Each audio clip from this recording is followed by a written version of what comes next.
হংসবতী নগরে উৎসব মুখরতা চলছে। একজন তাপস তিনি হংসবতী নগরে আসলেন। এসে দেখতে পেলেন সেখানে জনমানব সবাই খুব ব্যস্ত, সাজগোজ করছে, নগরে যেন কোনো রাজা মহারাজা আসবেন। কারোর সাথে কথা বলার যেন কোনো অবকাশ নেই। সবাই শুধু কাজ, কেউ ঝাড়ু দিচ্ছে, কেউ রাস্তা নির্মাণ করছে, কেউ পরিষ্কার পরিচ্ছন্ন করছে, কেউ পুষ্প দিয়ে বিভিন্ন জায়গায় সজ্জিত করছে। এভাবে সাজগোজে রক্ত। তো এক তাপস অর্থাৎ ঋষি প্রব্রজিত, তিনি কথা বলার জন্য চাচ্ছে, কিন্তু কেউ কথা বলছে না। তো তিনি ভাবতেছেন এই নগরীর মানুষ সব তো ব্যস্ত, বোধহয় এখানে থাকাটা ঠিক হবে না, এখান থেকে চলে গেলে খুব ভালো হবে। তো আমি আসলাম হিমবন্ত থেকে, কিন্তু এসে দেখি তো এখানে কেউ আমার সাথে কথা বলছে না, সবাই এত ব্যস্ত, কথা বলার যেন কোনো সুযোগ নাই। আবার ভাবছে না, এত কিসের আয়োজন, এটা তো একটু দেখা দরকার। তো তিনি যখন হাঁটতে শুরু করলেন, দেখা গেল তার পাশ দিয়ে এক সুন্দর রমণী সে হেঁটে চলে যাচ্ছে। তো তাকে দেখে বলছে, হে রমণী, একটু দাঁড়াও।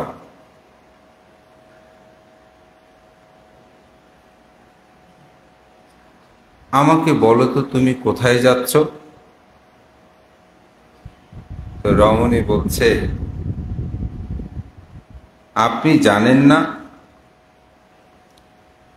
আমাদের এখানে এক বিশাল আয়োজন হচ্ছে, এবং এই আয়োজনকে আপনি দেখতে পাচ্ছেন না? বলে যে হ্যাঁ, দেখতে পাচ্ছি। এত পূজার আয়োজন কেন? রাস্তাঘাটগুলো এত পরিষ্কার পরিচ্ছন্ন করছে কেন? কেউ তো আমার সাথে কথা বলছে না। আসলে এখানে কি হচ্ছে, তুমি কি আমাকে একটু বলতে পারো? বলে যে হ্যাঁ, এই নগরী থেকে আপনি নতুন এসেছেন? বলে যে হ্যাঁ, আমি নতুন এসেছি। তাহলে আপনি কি আগন্তুক? বলে যে হ্যাঁ, আমি আগন্তুক। আপনি জানেন না এখানে জগৎ শ্রেষ্ঠ মহাকারণিক তথাগত দীপঙ্কর বুদ্ধ আজ এই নগরে তিনি আসবেন, যার কারণে আমরা সবাই এখানে ব্যতিব্যস্ত। তাহার কথা শোনার সাথে সাথে, এই দীপঙ্কর বুদ্ধের নাম শোনার সাথে সাথে সেই তাপস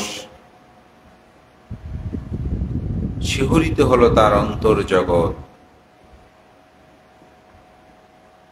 তিনি বলছে, এই নামটি যেন আমি বহুকাল শোনার জন্য অপেক্ষা করে আছি। এই নামটি যেন আমার সমগ্র শরীরে লোমহর্ষ হলো, নবশিখরণ জাগ্রত হলো। বলে যে আমি তো অত্যন্ত সৌভাগ্যবান, আজকে আমি ওনাকে দেখব। তখন তিনি বললেন, ও যা, আপনি কি আমাকে, আপনার হাতে তো আমি কিছু ফুল দেখছি, তো আমি বুদ্ধকে আমিও কিছু ফুল দেব, আমার তো এখন কিছু নাই, তা আপনার থেকে কি আমাকে কিছু ফুল দেবেন? রমণী বলে যে না, আমি খুব শ্রদ্ধা করে এই ফুলগুলো সংগ্রহ করেছি মহাকারণিক তথাগত বুদ্ধকে দান করার জন্য। আপনাকে আমি এই ফুল দিতে পারবো না, বুদ্ধ আসতে আরো সময় লাগবে। ততক্ষণ আপনি কিছু করে নেন, এখানে কি করতে পারেন করেন, পরে দেখা যাবে, এখনো সময় আছে। আপনি আগে কিছু করতে পারেন কিনা দেখেন, পরে দেখা যাবে। তখন চলে যাচ্ছে তাপস। তখন রমণী বলছে, আপনার সাথে তো আমার পরিচয় হলো না। আমার নাম সুমিত্রা, আপনার নাম কি? বলে যে আমার নাম সুমেধ তাপস। ও ঠিক আছে, দেখা হবে আপনার সাথে। আপনার কিছু করণীয় কর্তব্য আপনি করুন। তখন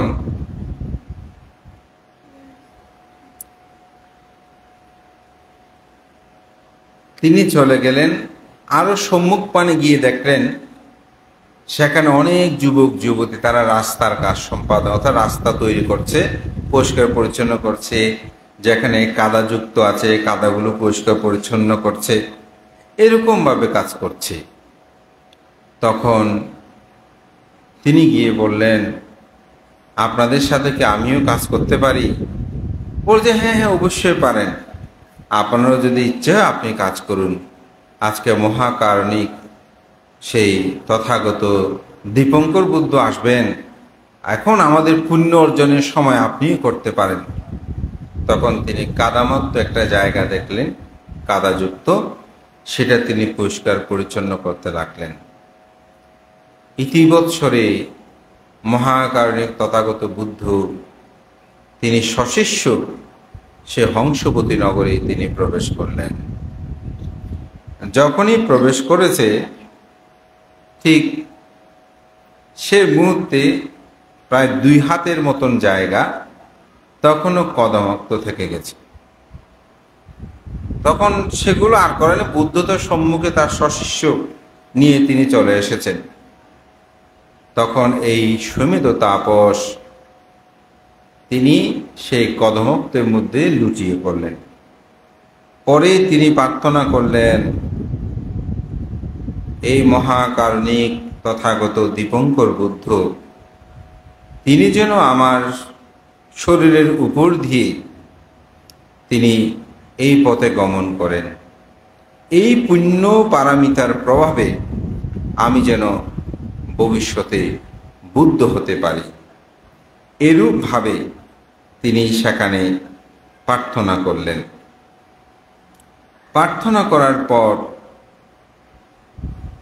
দীপঙ্কর বুদ্ধ সে পথ দিয়ে যখনই আসছে তার সম্মুখে, তখন তিনি আবার উচ্চস্বরে প্রার্থনা করলেন যেন আপনি আমার উপর দিয়ে যান, এই পুণ্য পারামির প্রভাবে আমি যেন বুদ্ধ হতে পারি।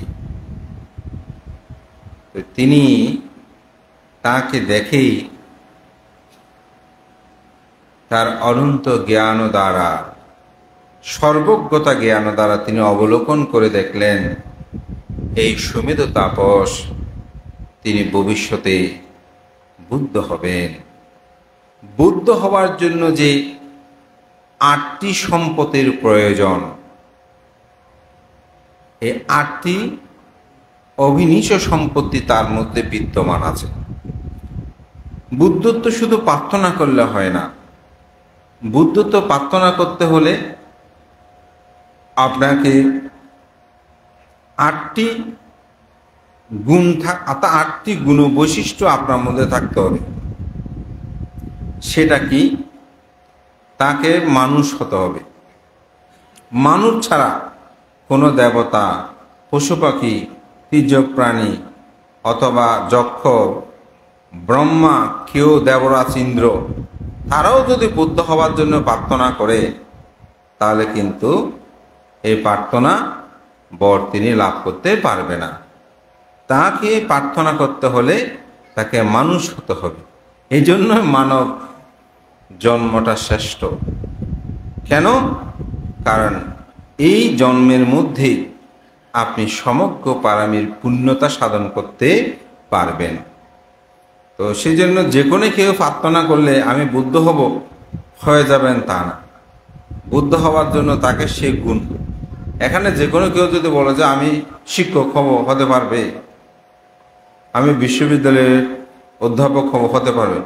ওই অধ্যাপক হওয়ার জন্য কিছু গুণ লাগবে, হতে পারবে না তা না। ওই গুণ জায়গায় গিয়ে তাকে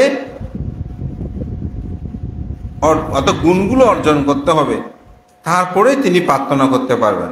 ওই জন্য শুধু বুদ্ধ হওয়ার জন্য প্রার্থনা করলে হবে না, তার কাছে সেই গুণগুলো থাকতে হবে। প্রথম গুণ হচ্ছে কি, মানুষ হতে হবে। মানুষ হলে হবে না, তাকে পুরুষ হতে হবে। পুরুষ ছাড়া যদি তিনি দেবতা হয়, নারী হয়, ব্রহ্মা হয়, পশু পাখিও, তার পক্ষে সেটা সম্ভব নয়। তো অনেকে এটা প্রার্থনা করে, বলে যে বানতে পুরুষ মহিলা হলো সমস্যা কি, মহিলাদের তো এখানে নিগৃহীত করা হয়েছে, অনেক সময় এরকম বলে। আসলে আমাদের মহাকারণিক তথাগত গৌতম বুদ্ধ, তিনি দীপঙ্কর বুদ্ধের আগে অতি দীপঙ্কর নামক আরেকজন বুদ্ধ ছিলেন।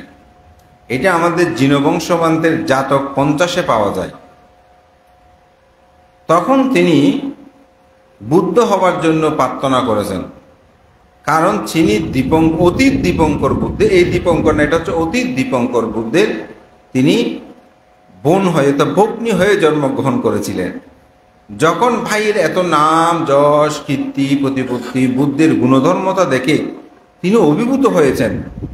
তিনি ভাইয়ের কাছে দান ধর্ম করে বলতেছে যে আমাকেও আপনি আশীর্বাদ করেন, আমি যেন বুদ্ধ হতে পারি। তো অতি দীপঙ্কর বুদ্ধ বলছে, হে ভগ্নী, তোমার পক্ষে তো এখন প্রার্থনা করলে হবে না, তোমাকে আগে পুরুষ হতে হবে, তুমি পুরুষত্বের জন্য প্রার্থনা করো। তখন তিনি আবার পুরুষত্বের জন্য প্রার্থনা করে শুধু সে জন্মে না, আরো জন্ম জন্মান্তর পারমি পূরণ করে এই দীপঙ্কর বুদ্ধের পাদমূলে যখন পতিত, তখন সুমেধ তাপস হিসাবে তিনি আবির্ভূত। অর্থাৎ তিনিও কিন্তু নারী ছিলেন। এখানে নারী হলে পারবে না তা না। ওই যে আমি বললাম, আপনি যখন শিক্ষক হতে চাইবেন, ডাক্তার হতে চাইবেন, আপনার মধ্যে যে কোয়ালিটিগুলো দরকার হবে, গুণগুলো দরকার হবে, ওগুলো অর্জনটা করতে হবে। ওই জন্য বলছে তাকে অবশ্যই পুরুষ হতে হবে। পুরুষ হলে হবে না, তাকে অরহত্ব লাভের হেতু থাকতে হবে। সেই মুহূর্তে যদি তিনি বুদ্ধের ধর্মকথা আর্যষ্টাঙ্গিক মার্গপথে চলেন, তাহলে সেই মুহূর্তে তিনি অরহত্ব লাভ করবে, এরকম হেতু থাকতে হবে। অরহত্ব লাভের হেতু থাকলে হবে না, বুদ্ধের সাক্ষাৎ লাভ করতে হবে। অর্থাৎ এটা আমার কাছে, কোনো অরহৎ বান্তের কাছে বুদ্ধ মুক্তির সম্মুখে আপনি প্রার্থনা করলে হবে না। এটা স্বয়ং সাক্ষাৎ বুদ্ধের সাক্ষাৎ পেতে হবে। বুদ্ধের সাক্ষাৎ পেলে হবে না, বুদ্ধের কাছে এটা প্রার্থনা করতে হবে। আপনি সাক্ষাৎ হয়ে কিন্তু প্রার্থনা না করলে হবে না, আপনাকে প্রার্থনা করতে হবে। প্রার্থনা করলে শুধু হবে না, তাকে পঞ্চবিজ্ঞা অষ্টাসমাপত্তি লাভই হতে হবে। পঞ্চবিজ্ঞা অষ্টাসমাপত্তি এগুলো কি? এগুলো দুই একটা বলে, অর্থাৎ বিবিধ ঋদ্ধি, তিনি উঠতে পারে, উনি অপরের সম্পর্কে জানতে পারে, এই ধরনের কিছু গুণ যেটা দেবদত্তের কাছে ছিল, এরকম গুণসম্পন্ন হতে হবে। প্রার্থনা করার সময় শুধু পঞ্চবিজ্ঞ অষ্টাসমাপত্তি হলে হবে না, তাকে বলবত অর্থাৎ গভীরভাবে শ্রদ্ধা, বীর্য, প্রজ্ঞা, এই তিনটি থেকে যে কোনো তিনটা তো থাকবে, তার মধ্যে একটি অবশ্যই বেশি থাকে, ওই পারামিতায় তিনি প্রার্থনা করবে। যেমন আমাদের তথাগত গৌতম বুদ্ধ প্রজ্ঞা প্রদান, বুদ্ধের মধ্যে কিন্তু সম্মুখ সম্বুদ্ধের মধ্যে তিনটি, সব বুদ্ধ সমান, তবে এখানে কিছু প্রজ্ঞা প্রদান, বীর্য প্রদান, শ্রদ্ধা প্রদান, এরকম আবার বিষয় আছে। তো এটার মধ্যে হয়তো শ্রদ্ধা আর বলবোধ থাকতে হবে, নয়তো প্রজ্ঞাটা থাকতে হবে, নয়তো বীর্য থাকতে হবে। তিনটা থাকবে, তবে একটা বেশি থাকতে হবে, এরকম ভাবে প্রার্থনা করতে হবে। তো এই ষাটটি পেয়েছেন, কিন্তু সর্বশেষ হচ্ছে তাকে অবশ্যই সে বর লাভ অর্থাৎ আশীর্বাদ লাভ করে, ভবিষ্যৎবাণী করবে বুদ্ধ, হ্যাঁ আপনি বুদ্ধ হবেন।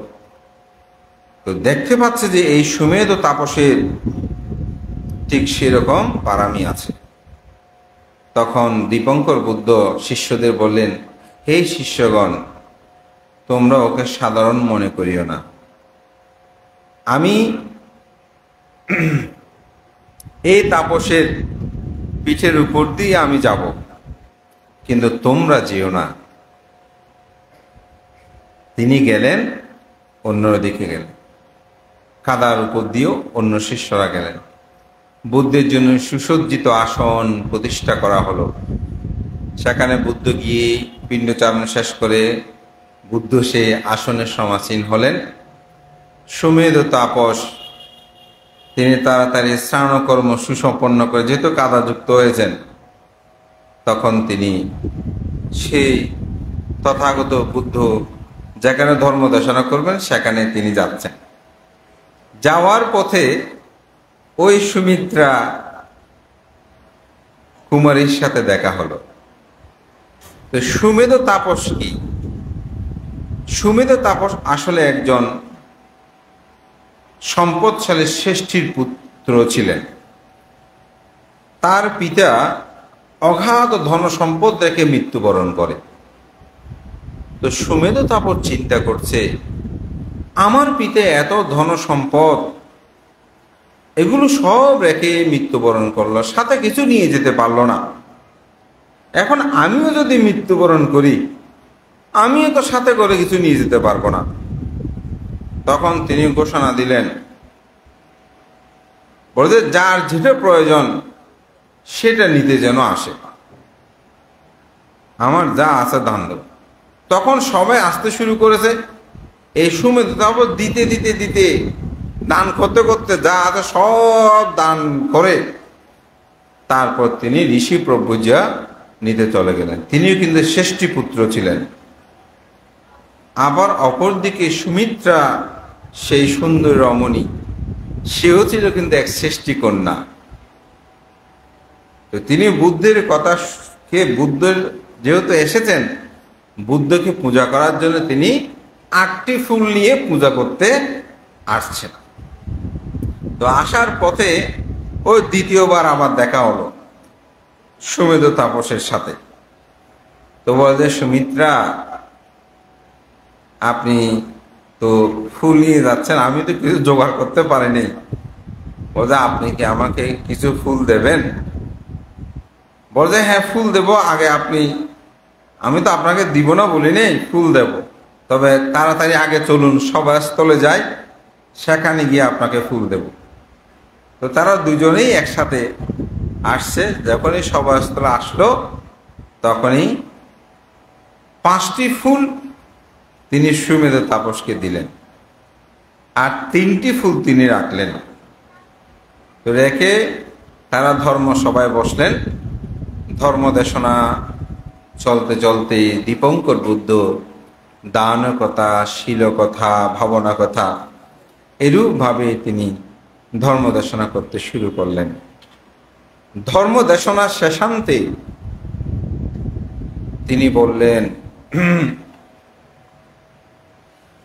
আজকের এই সভাতে যে সুমেধ তাপস এখানে অবস্থান করছে, এই সুমেধ তাপস 4 অসংখ্য লক্ষাধিক কল্প পরে পারমী সম্ভার পূরণ করে তিনি গৌতম বুদ্ধ নামে আমার অনুজ হয়ে, গৌতম অনুজ মানে ভাই, অর্থাৎ বুদ্ধগ্রন্থ এরকম বলে, তিনি গৌতম বুদ্ধ নামে এই পৃথিবীতে আবির্ভূত হবে। তখন সভাস্থল সবাই শিহরিত হলো। স্বাভাবিক, বুদ্ধ যদি বলে, আমরা সাধারণত এখানে সভাতে বসলে কোনো মানুষ যদি দান ধর্ম করে, আমরা যদি একটু প্রশংসা করি যে অমুক আজকে এই জিনিসটা দান করেছে, যারা দাদা তাদের মনটা কেমন হয়? খুব আনন্দ লাগে, প্রীতি লাগে যে আমি এই দানটা করেছি, হ্যাঁ, নিজের কাছে একটা আনন্দ। তো যেখানে বুদ্ধ ভবিষ্যৎবাণী করছে যে উনি অনাগতে সম্মুখ সম্বুদ্ধ হবেন, 4 অসংখ্য লক্ষাধিক কল্প পারমী সম্ভার পূরণ করে, স্বাভাবিক। তো তখন তিনি ওই 5টি যে ফুল এগুলো দিয়ে তো বুদ্ধকে পূজা করেছে, তখন যে রমণী ফুলগুলো দিয়েছে তিনি চিন্তা করছে, এত সুন্দর সুপুরুষ, তিনি তো বুদ্ধ হবেন, আমি তো তাকে খুব ফুলগুলো দিয়েছি। তখন ফুল দেওয়ার আগে আরেকটা ছোট্ট বিষয় ছিল, সেটা হচ্ছে ওই রমণী যখন ঢুকছে তখন তাকে দেখা হচ্ছে, বলো যে সুমিত্রা তুমি একটু দাঁড়াও, তোমার প্রতি আমি অসীম কৃতজ্ঞতা জানাই। আজকে তোমার কারণেই আমি বুদ্ধকে পূজা করতে পেরেছি। আমি কাদা জায়গাগুলো কাদা মুক্ত করার আমার সৌভাগ্য হয়েছে। তুমি আমার পরম উপকারী হিতৈষী, তোমার প্রতি আমি কৃতজ্ঞতা জানাই। এই কথোপকথনে ফুলগুলো মাত্র বিনিময় হয়। তখন সে বলছে যে আমিও তো বুদ্ধকে পূজা করতে ফুল দিয়েছি, ওনাকে এই পুণ্যকর্ম করার আমি সুযোগ সৃষ্টি করে দিয়েছি। তখন তিনি প্রার্থনা করলেন যে আমিও যেন জন্মান্তরে এই সুন্দর সুপুরুষ যতদিন তিনি বুদ্ধত্ব লাভ করবে না ততদিন যেন আমি তার সহধর্মিণী হয়ে থাকতে পারি।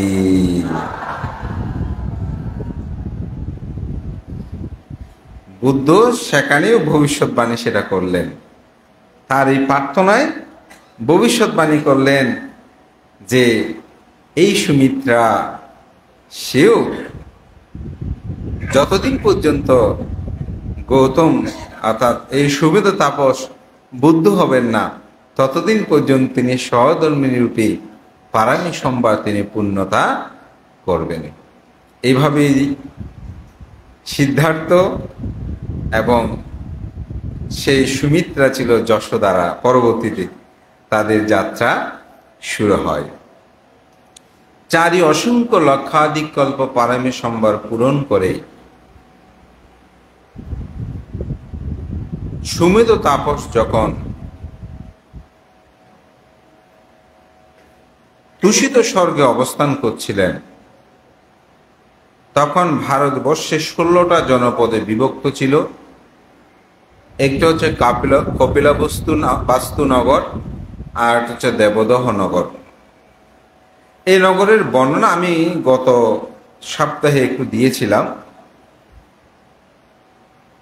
মহাপ্রজাপতি গৌতমীর কথা বলতে, তাই আজকে আমি সেই কলিত সেই ইক্ষু বংশের বা শাক্য বংশের আমি কোনো ইতিবৃত্তে আর বলতে চাই না।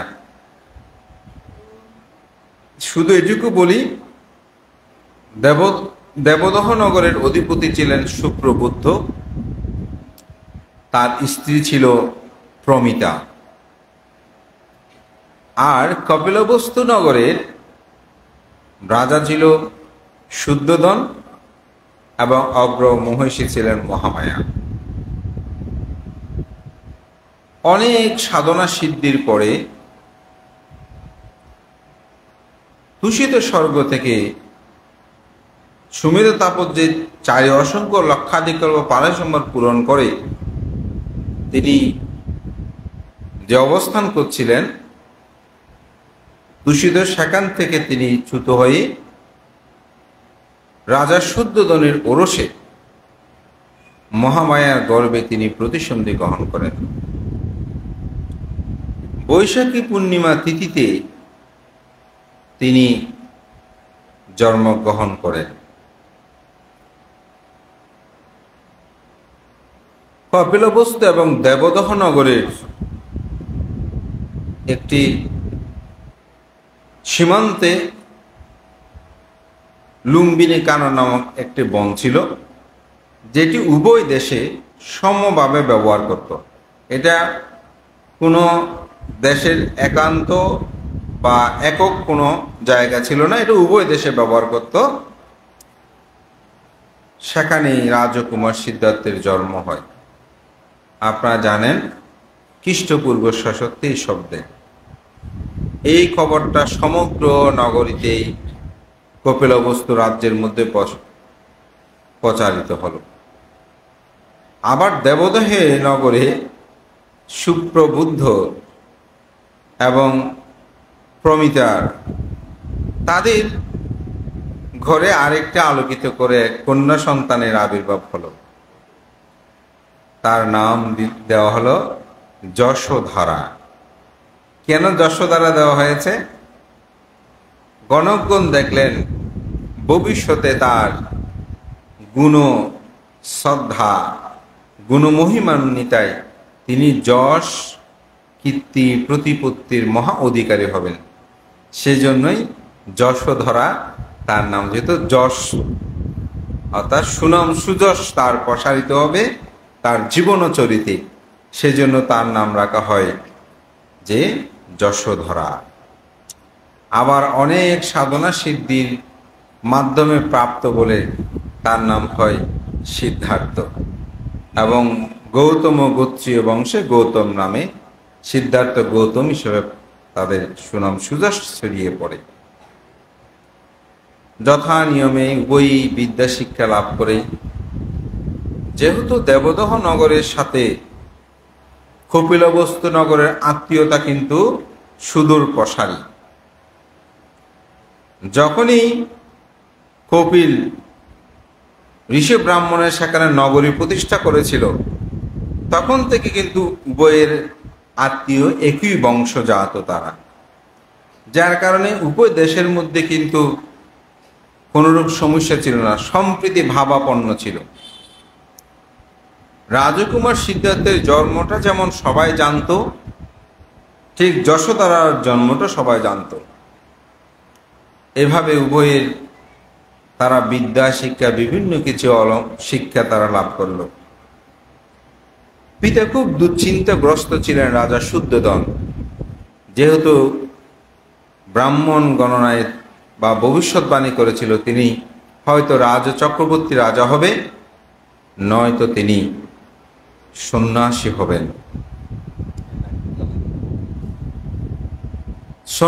হবেন। যার কারণে তিনি সবসময় চিন্তা করতেন ছেলেকে কিভাবে সংসার বন্ধনে আবদ্ধ করা যায়। ছেলের বয়স যখন 19 বছর হলো, কিছু কিছু বইয়ে 16 বছর, এটা নিয়ে একটু মতান্তর, যাই হোক, তখন তিনি চিন্তা করলেন এই সন্তানকে অবশ্যই সংসার বন্ধনে আবদ্ধ করতে হবে। তখন অমর্ত্য অর্থাৎ মন্ত্রী পরিষদ যারা আছে সবাইকে নিয়ে রাজা একদিন আলোচনায় বসলেন যে আমার সন্তানকে কিভাবে বিবাহ বন্ধনে আবদ্ধ করা যায়। তখন সন্তানের কাছে প্রস্তাব দিলেন মন্ত্রী দিয়ে, বলে যে আমি বলাটা ঠিক হবে না, আপনি বলুন। তখন তিনি শর্ত দিলেন, যদি এরকম গুণ লক্ষণা রাজ্যের মধ্যে বা আমার আশেপাশে যত রাজ্য আছে সেখান থেকে কি কোনো রমণী আমার সন্তানের পছন্দ হবেন, অবশ্যই হবে, বোধহয় সেরকম ব্যবস্থা করো। তো যে জায়গায় যেখানে ধনভাণ্ডারগুলো রক্ষিত থাকতো, অর্থাৎ রাজকুমার সিদ্ধার্থের, সেটাকে অশোক ভাণ্ড বলা হয়। তো তখন তারা এরূপভাবে ব্যবস্থাপনা করলেন যে যাতে সকল সুন্দর সুশ্রী গুণবতী শীলবতী সকল নারীগণ সেখানে উপস্থিত হবেন। তিনি এই অশোক ভাণ্ড বিতরণ করবেন, যাকে পছন্দ হয় তার পণি গ্রহণ করবেন, অর্থাৎ তাকে বিবাহ বন্ধনে আবদ্ধ করবেন। এখন ওখানে সহস্রজন নারীর আগমন ঘটল। সবাইকে প্রদান করতে করতে তিনি ক্লান্ত হয়ে পড়লেন, কিন্তু কাউকে কোনরূপভাবে তাহার পছন্দ হয় না। তো অনেকটা যে মঞ্চটা তৈরি করা হয়েছিল যেখান থেকে তিনি অশোক ভাণ্ড বিতরণ করছে, অনেকটা শেষন্ত পরন্ত হয়ে গেছে। ঠিক সেই সময় তিনি চলে যাবেন, এই মুহূর্তে আরেকজন রমণীর আগমন ঘটল।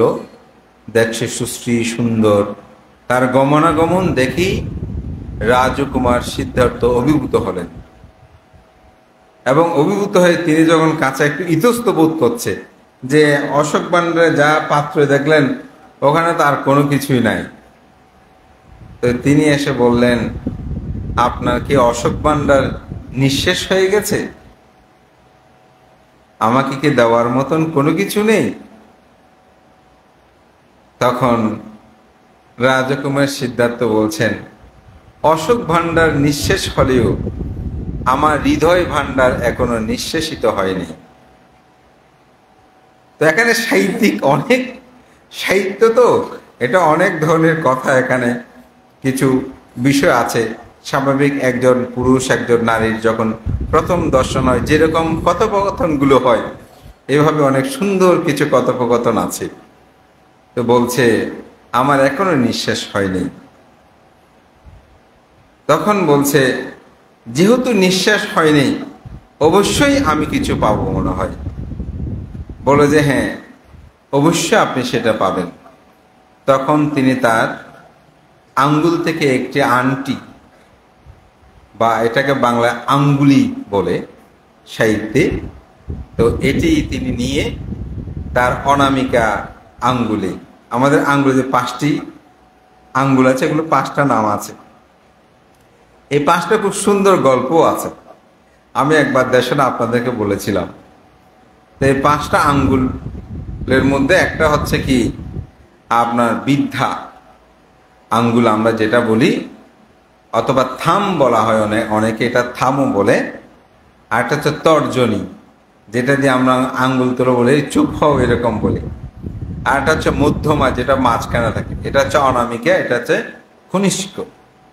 এই 5টি আঙ্গুল উনি কি করেছেন, সেই অনামিকা আঙ্গুলিতে তিনি আংটিটা পরিয়ে দিলেন।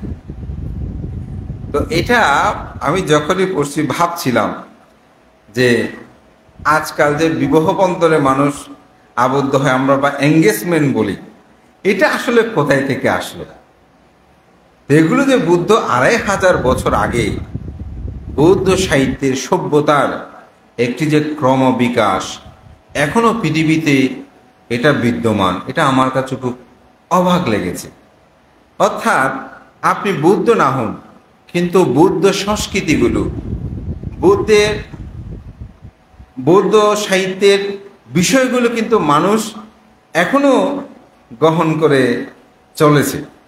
এটা পড়ে আমি খুব অবাক হলাম, খুব ভালো লেগেছে যে আসলে বৌদ্ধ সভ্যতা কিভাবে সমগ্র পৃথিবীতে বিকশিত হলো। এটা আসলে একটা উপলব্ধি।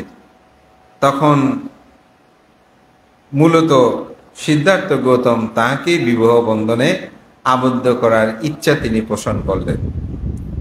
তখন তিনিও খুব প্রীত হলেন এবং তিনিও সেখানে বর্ণনা করলেন, আপনার মতো সুন্দর রমণী, সুদর্শনী, সুনয়না, সুলোচনা, আপনাকে দর্শন করে পেয়ে আমি খুবই প্রীত ও আনন্দ অনুভব করছি।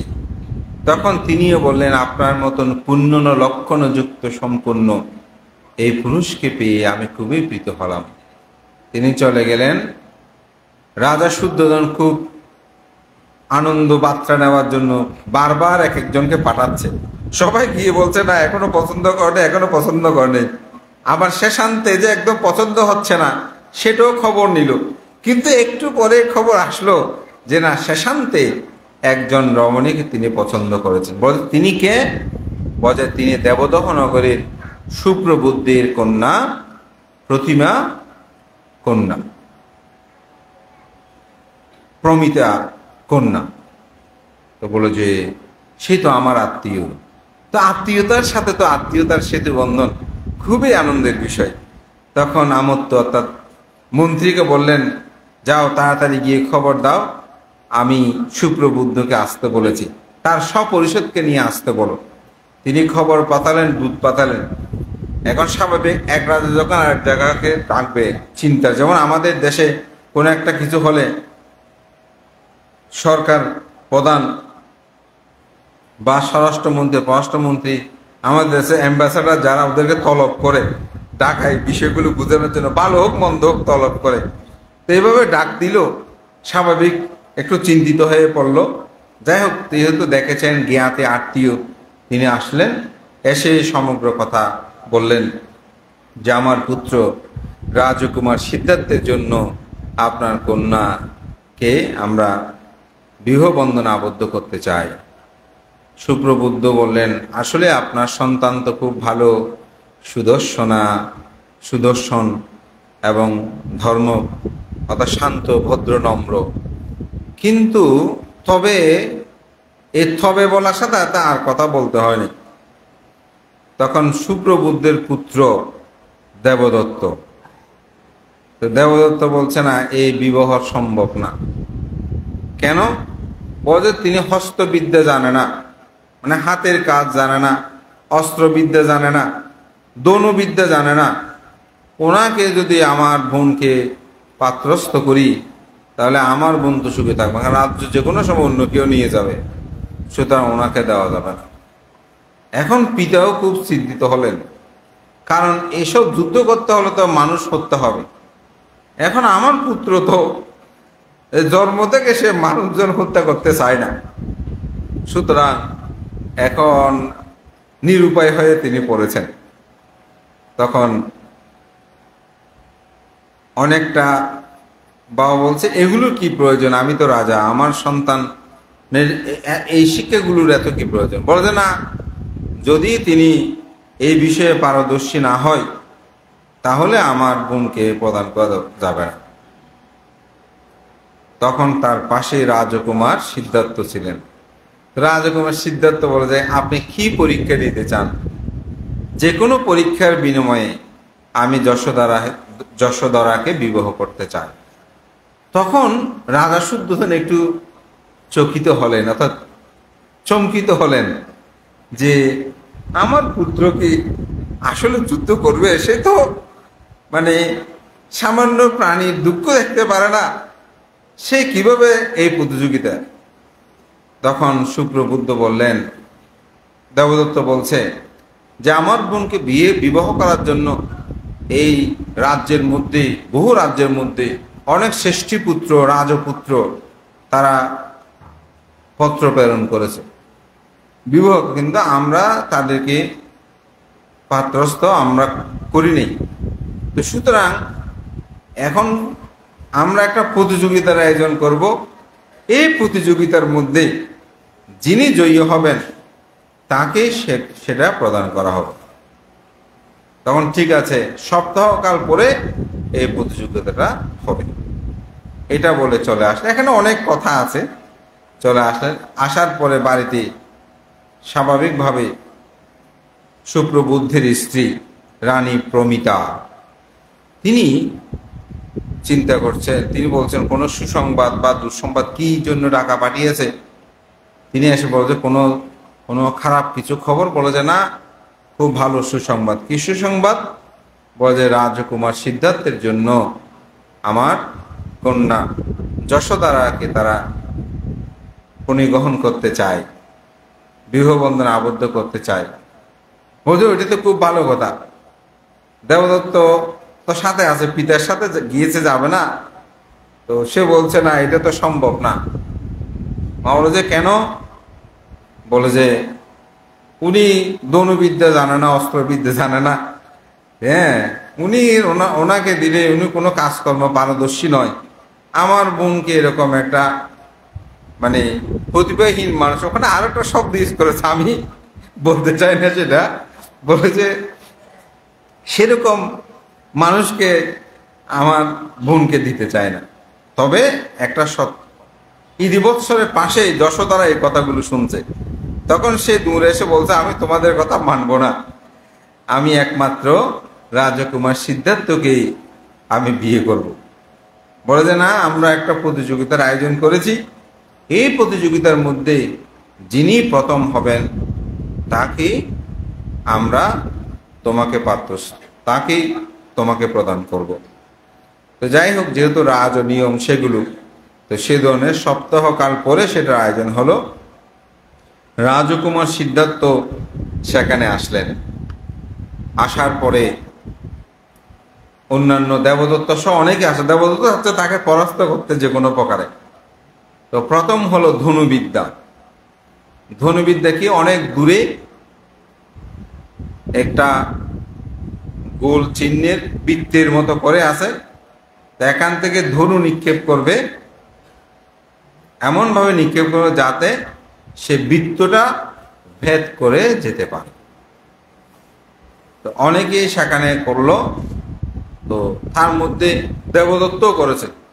দেবদত্ত দেখে যে সেটা সেই পাশা অংশ মোটামুটি শিউন ছিদ্র করে ফেলেছে। সবাই খুব উচ্ছ্বাসিত হলো, কিন্তু যশোদারা খুব চিন্তিত হয়ে আছেন যে তিনি পারবে কিনা। তখন সিদ্ধার্থকে দিল। তিনি যখন প্রথমটা ছুঁড়ে মারল, কিন্তু এটার গতিবেগ এত ছিল, তীরটা অল্প দূর যাওয়ার পরে সেটা দ্বিখণ্ডিত হয়ে গেল। তখন বলছে যে এখন ওনাকে এমন একটা তীর দিতে হবে যেটা খুব শক্ত হয়।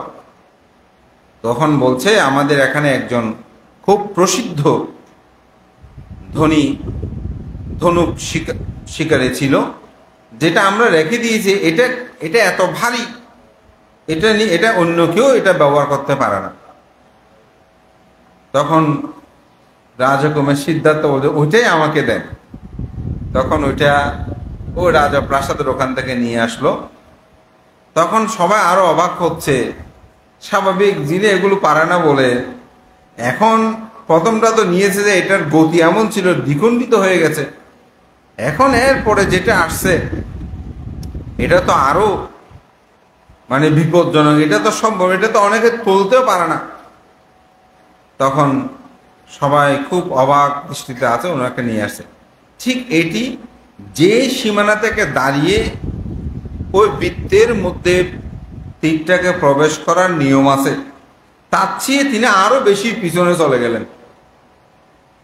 পিছনে গিয়ে তিনি এমন ভাবে তীরটি ছুঁড়ে মারলেন, ছিদ্র শুধু হয়েছে তা না, সে বৃত্তটা ভেদ করে আরো ভিতরের দিকে সেটা প্রবেশ করলো। সবাই খুব আনন্দিত হলো। এখানে আরো কয়েকটা পরীক্ষা আছে, আমি আর বেশি পরীক্ষা যাচ্ছি না।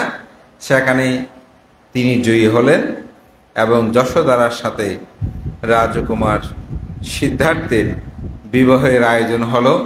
মহা ধুমধামে তাদের বিবাহ কার্য সুসম্পন্ন হয়। মহাপ্রজাপতি গৌতমী এবং রাজা শুদ্ধোদন একদিন গভীর নিশীত একদিন রাত্রে বেলায় তিনি যশোদারাকে ডেকে যশোদারার সাথে তিনি কথোপকথন হলো। সেখানে তিনি বললেন যে আমার পুত্র সেই তো আসলে ব্রাহ্মণ গণনায় বলেছে যে তিনি হয়তো চক্রবর্তী রাজা হবেন, নয়তো তিনি সন্ন্যাসী হবেন। সুতরাং তুমি এমন ভাবে তার সাথে আচরণ করো যাতে সে মনে কোনরূপভাবে কষ্ট না পায়। তখন যশোদারা বললেন যে আমি মনে করি আমি তাকে পেয়ে ধন্য হয়েছি, সুতরাং তার মনে কষ্ট পায় এরকম কোনো কর্ম আমি সম্পাদন করব না। তখন যশোদারার সাথে তার সুখময় সমৃদ্ধময় সে জীবন অতিবাহিত হতে লাগলো। এখানে কথিত আছে যে তাদের জন্য রাজা শুদ্ধোদন 3টে প্রাসাদ নির্মাণ করেছিল। আমি গতবারের দেশনে সেটা বলেছি। গ্রীষ্ম, বর্ষা, শীত এই 3 কালে 3 উপযোগী করে 3টে প্রাসাদ তিনি নির্মাণ করেছিলেন। সেখানে তারা সুখে দিনাপিত করছিল। যেহেতু তিনি রাজপুত্র, তো মাঝে মধ্যে তিনি নতনগিরা যেখানে গান বাজনা করত সেখানে তিনি সেগুলো শুনতেন, যেতেন। এটা স্বাভাবিক, যেটা রাজ পরিবারে যেরকম হয়। একদিন তিনি রাজ পরিবারে তিনি দেখতে পেলেন, ইতিবৎসরে রাজ পরিবারে তিনি দেখতে পেলেন যে গান বাজনা যখন শেষ হয়, নতনগিরা সেখানে যে আপনার নর্তকশালা যেখানে নাচ গান, সেখানে এক একজন এক একভাবে পড়ে আছে। কারো মুখ দিয়ে লালা ঝরছে, চোখের দিয়ে সে মানুষ নিদ্রা যাওয়ার পর যেরকম হয় ঘাম নির্গত হচ্ছে। এগুলো দেখে তিনি চিন্তা করছে, একটু আগে যাকে দেখে যাদেরকে নিয়ে এত নাচ গান হলো, তাদের দেহ বয়পের তা কারো কাপড় চোপড়গুলো ঠিক নাই। পৃথিবীটা কেমন, এগুলো খুবই তো অসার। এগুলো তিনি একদিন যশোদারাকে এই বিষয়টা বলছে। তখন যশোদারা কিন্তু খুব চিন্তিত হলো।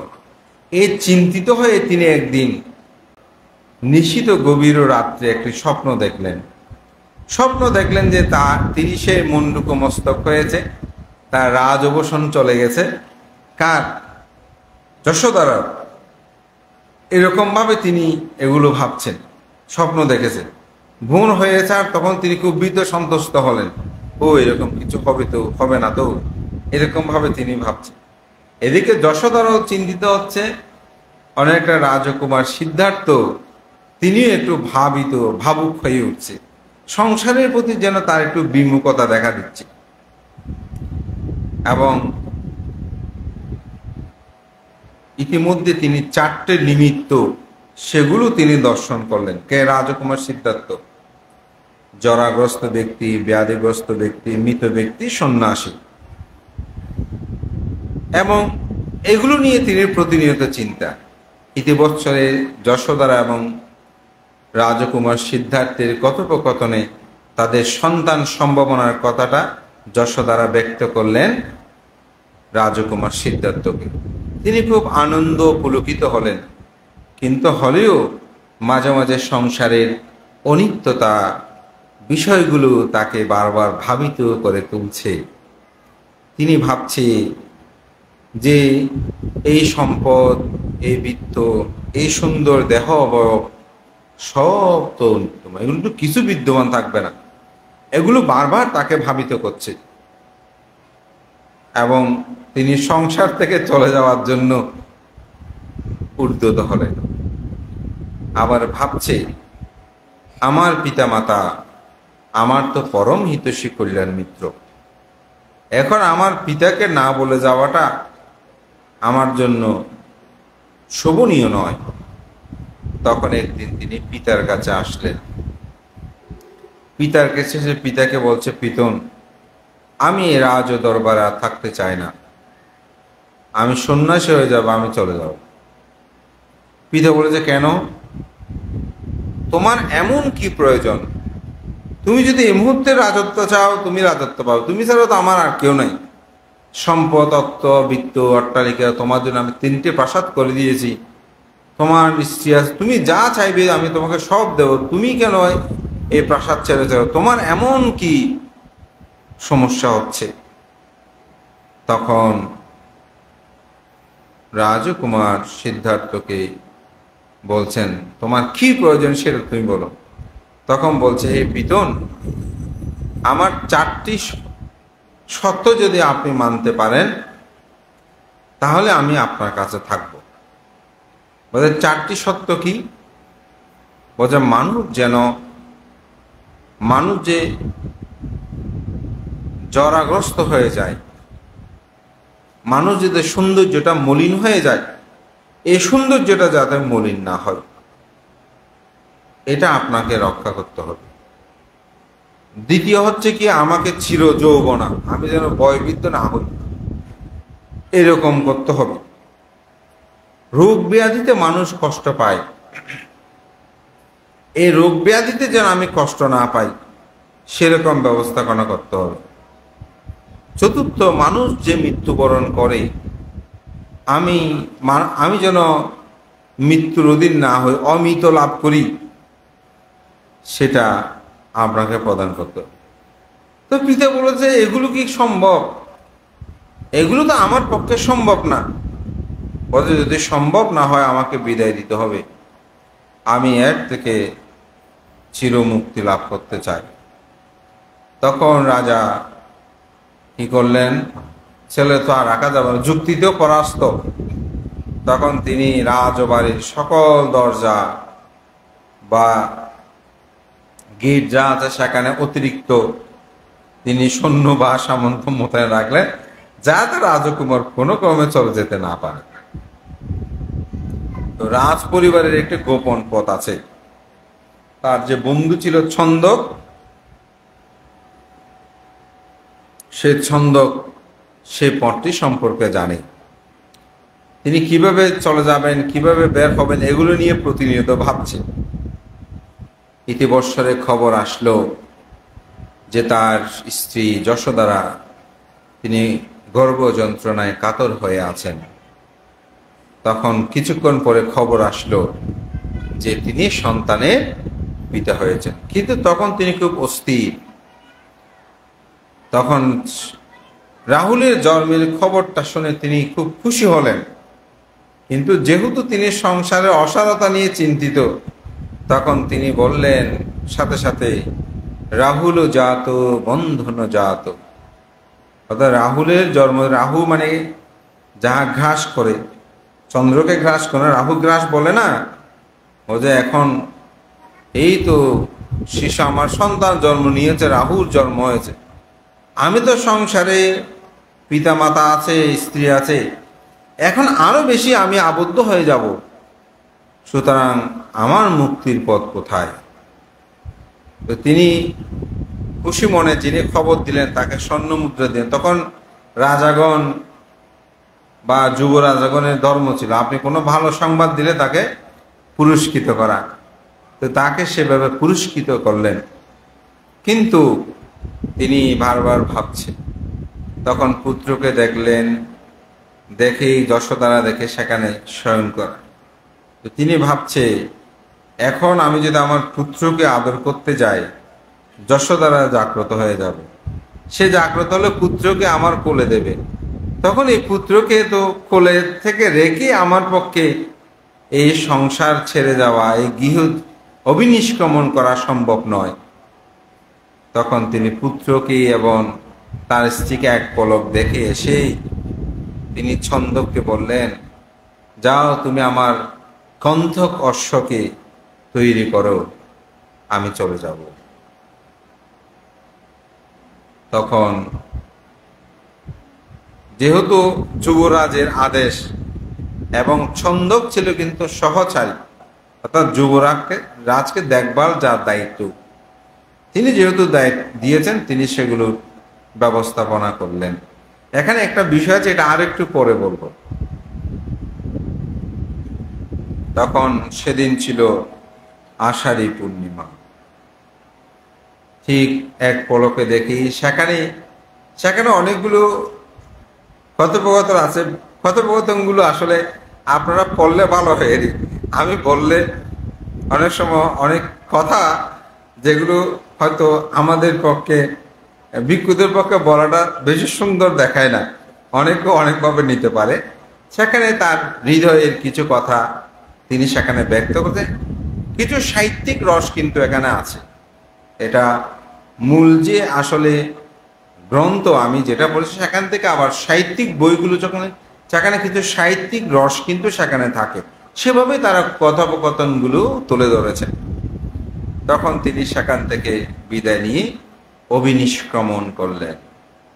যখনই অবিনিষ্ক্রমণ মানে গৃহত্যাগ, তিনি চলে গেলেন সাথে কণ্ঠক আর ছন্দক সারথীকে নিয়ে তিনি যাত্রা করলেন।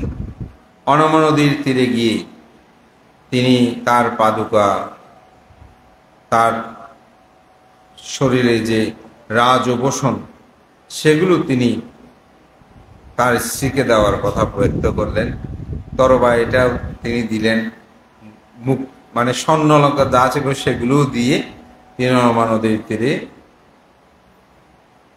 মাথা অর্থাৎ কেশসাধন করে তিনি ঋদ্ধিময় পাত্র জীবন তিনি লাভ করেছিলেন। মহাব্রহ্মা এটা ওনাকে প্রদান করেছিল। ইতিবৎসরে খবর চলে আসলো রাজকুমার সিদ্ধার্থ অবিনিষ্ক্রমণ করেছেন। তখন যশোদারা অজর ধারায় তিনি কান্নাকাটি শুরু করলেন। স্বাভাবিক, তার দীর্ঘদিনের শেষ স্বামী তিনি চলে গেছেন, এবং রাজা শুদ্ধোধনও অনেকটা, তিনি অনেক সময় মোচ্ছন্ন, অর্থাৎ আমরা অজ্ঞান বা বেয়াস হওয়া বলে সেটাই এরকম হয়ে যাচ্ছে, স্বাভাবিক এরকমগুলো হচ্ছে। তো ছন্দক যখন ফিরে আসলো, তো দেখার সাথে সাথে উপকরণগুলো যখন তাকে দিল, তখন যশোদারা বলছে, ছন্দক তুমি তো আমার পরম কল্যাণকামী, তুমি তো আমার পরম প্রিয়জন।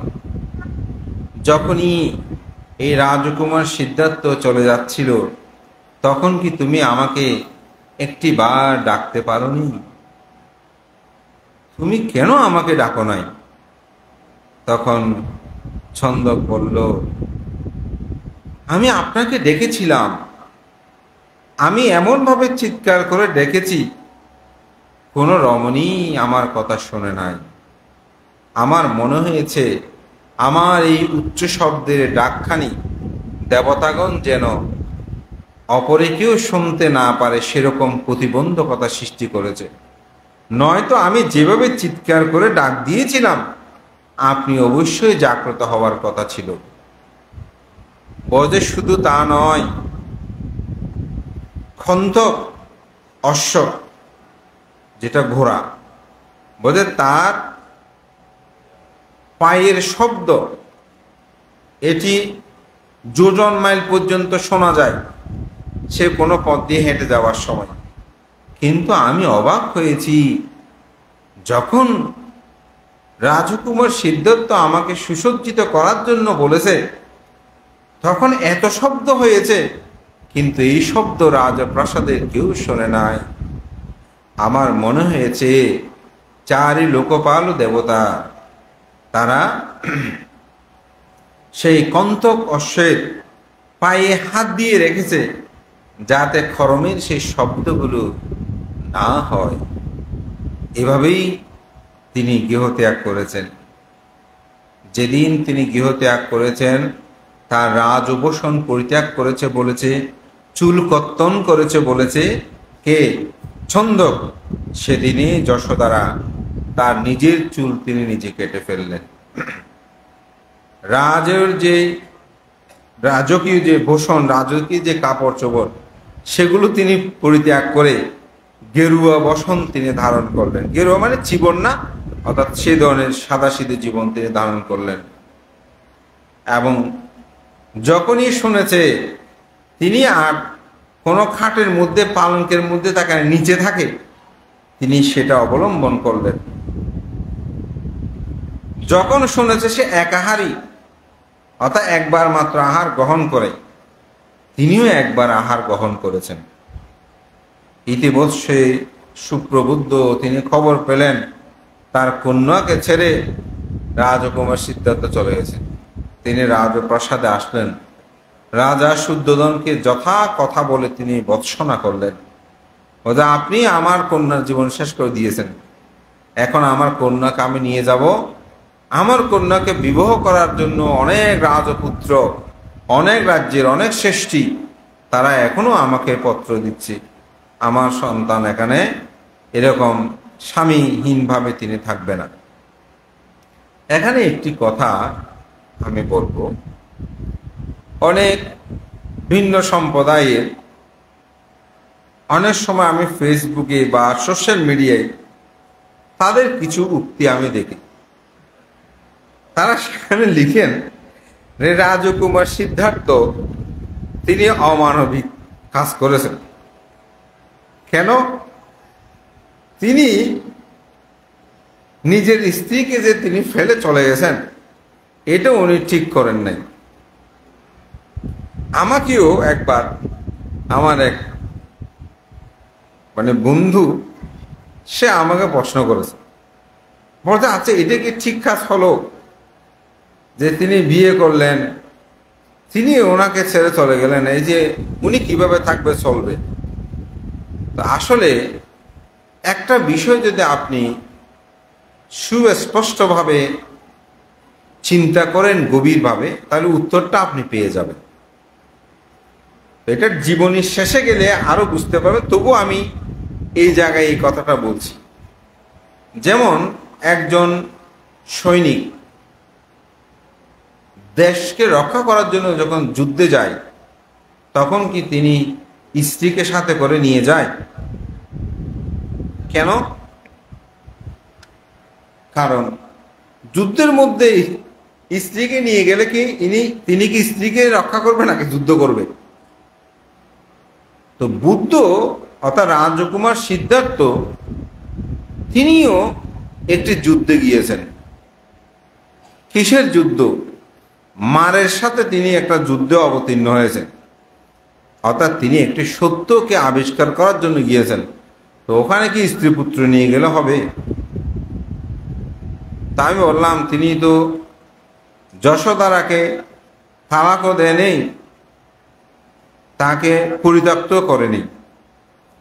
তিনি একটি সত্যকে আবিষ্কার করতে গিয়ে, অর্থাৎ জরা দুঃখ, ব্যাধি দুঃখ, মরণ দুঃখ, এগুলো থেকে কিভাবে মুক্তি পাবে, একটা দেশ কিভাবে মুক্তি পাবে, সেজন্য যেমন অস্ত্রশস্ত্র নিয়ে যুদ্ধ করতে গেছে, স্ত্রী পুত্র সবাইকে ফেলে, ঠিক অনুরূপভাবে আমার চিত্ত জগতের মধ্যে, ওটা হচ্ছে বাহ্যিক জগৎ, এটা হচ্ছে আমার চিত্ত জগতের মধ্যে, আমার জীবনের মধ্যে যে ব্যাধি জরা দুঃখ, ব্যাধি দুঃখ, মরণ দুঃখ আছে, সেটা থেকে মুক্তি লাভ করার জন্য আমার এই যাত্রা।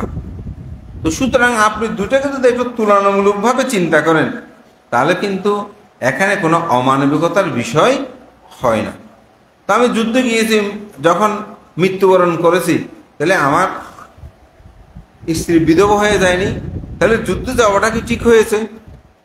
ফিরে আসলে তো আসলাম, কিন্তু না আসলে তো এটা মৃত্যু অবধারিত। সুতরাং এটা একটা বুদ্ধের যুদ্ধে যাওয়া, এখানে স্ত্রী পুত্র নিয়ে যাওয়ার কথা নয়। আর যেহেতু রাজ পরিবারের ওনার ভরণ পোষণের কি কোনো অভাব হবে? অভাব হবার কথা নয়। ধর্মপ্রাণ প্রিয় উপাসক উপাসিকা বিন্দু, পরবর্তীতে এটা আরো বিষয়টা স্পষ্ট হবে। তখন তিনি এইভাবেই সুপ্রবুদ্ধ বলছেন, না আমি নিয়ে যাব, আমার এই সন্তানকে এখানে আর রাখবো না। তখন রাজা শুদ্ধোধন প্রথমে অনেকটা নিরুপায়, প্রথমে বলেছেন সে তো আমার কন্যার মতো, আমার পুত্র চলে গেল, আমি কন্যা রূপে তাকে গ্রহণ করে রেখেছি, আমার নাতি আছে, তাকে আমি এখানে কোনো কিছুর অভাব হবে না, এভাবে বিভিন্ন কথা বললেন। কিন্তু উনি বললেন যে না। তখন যশোদারাকে ডাকলো।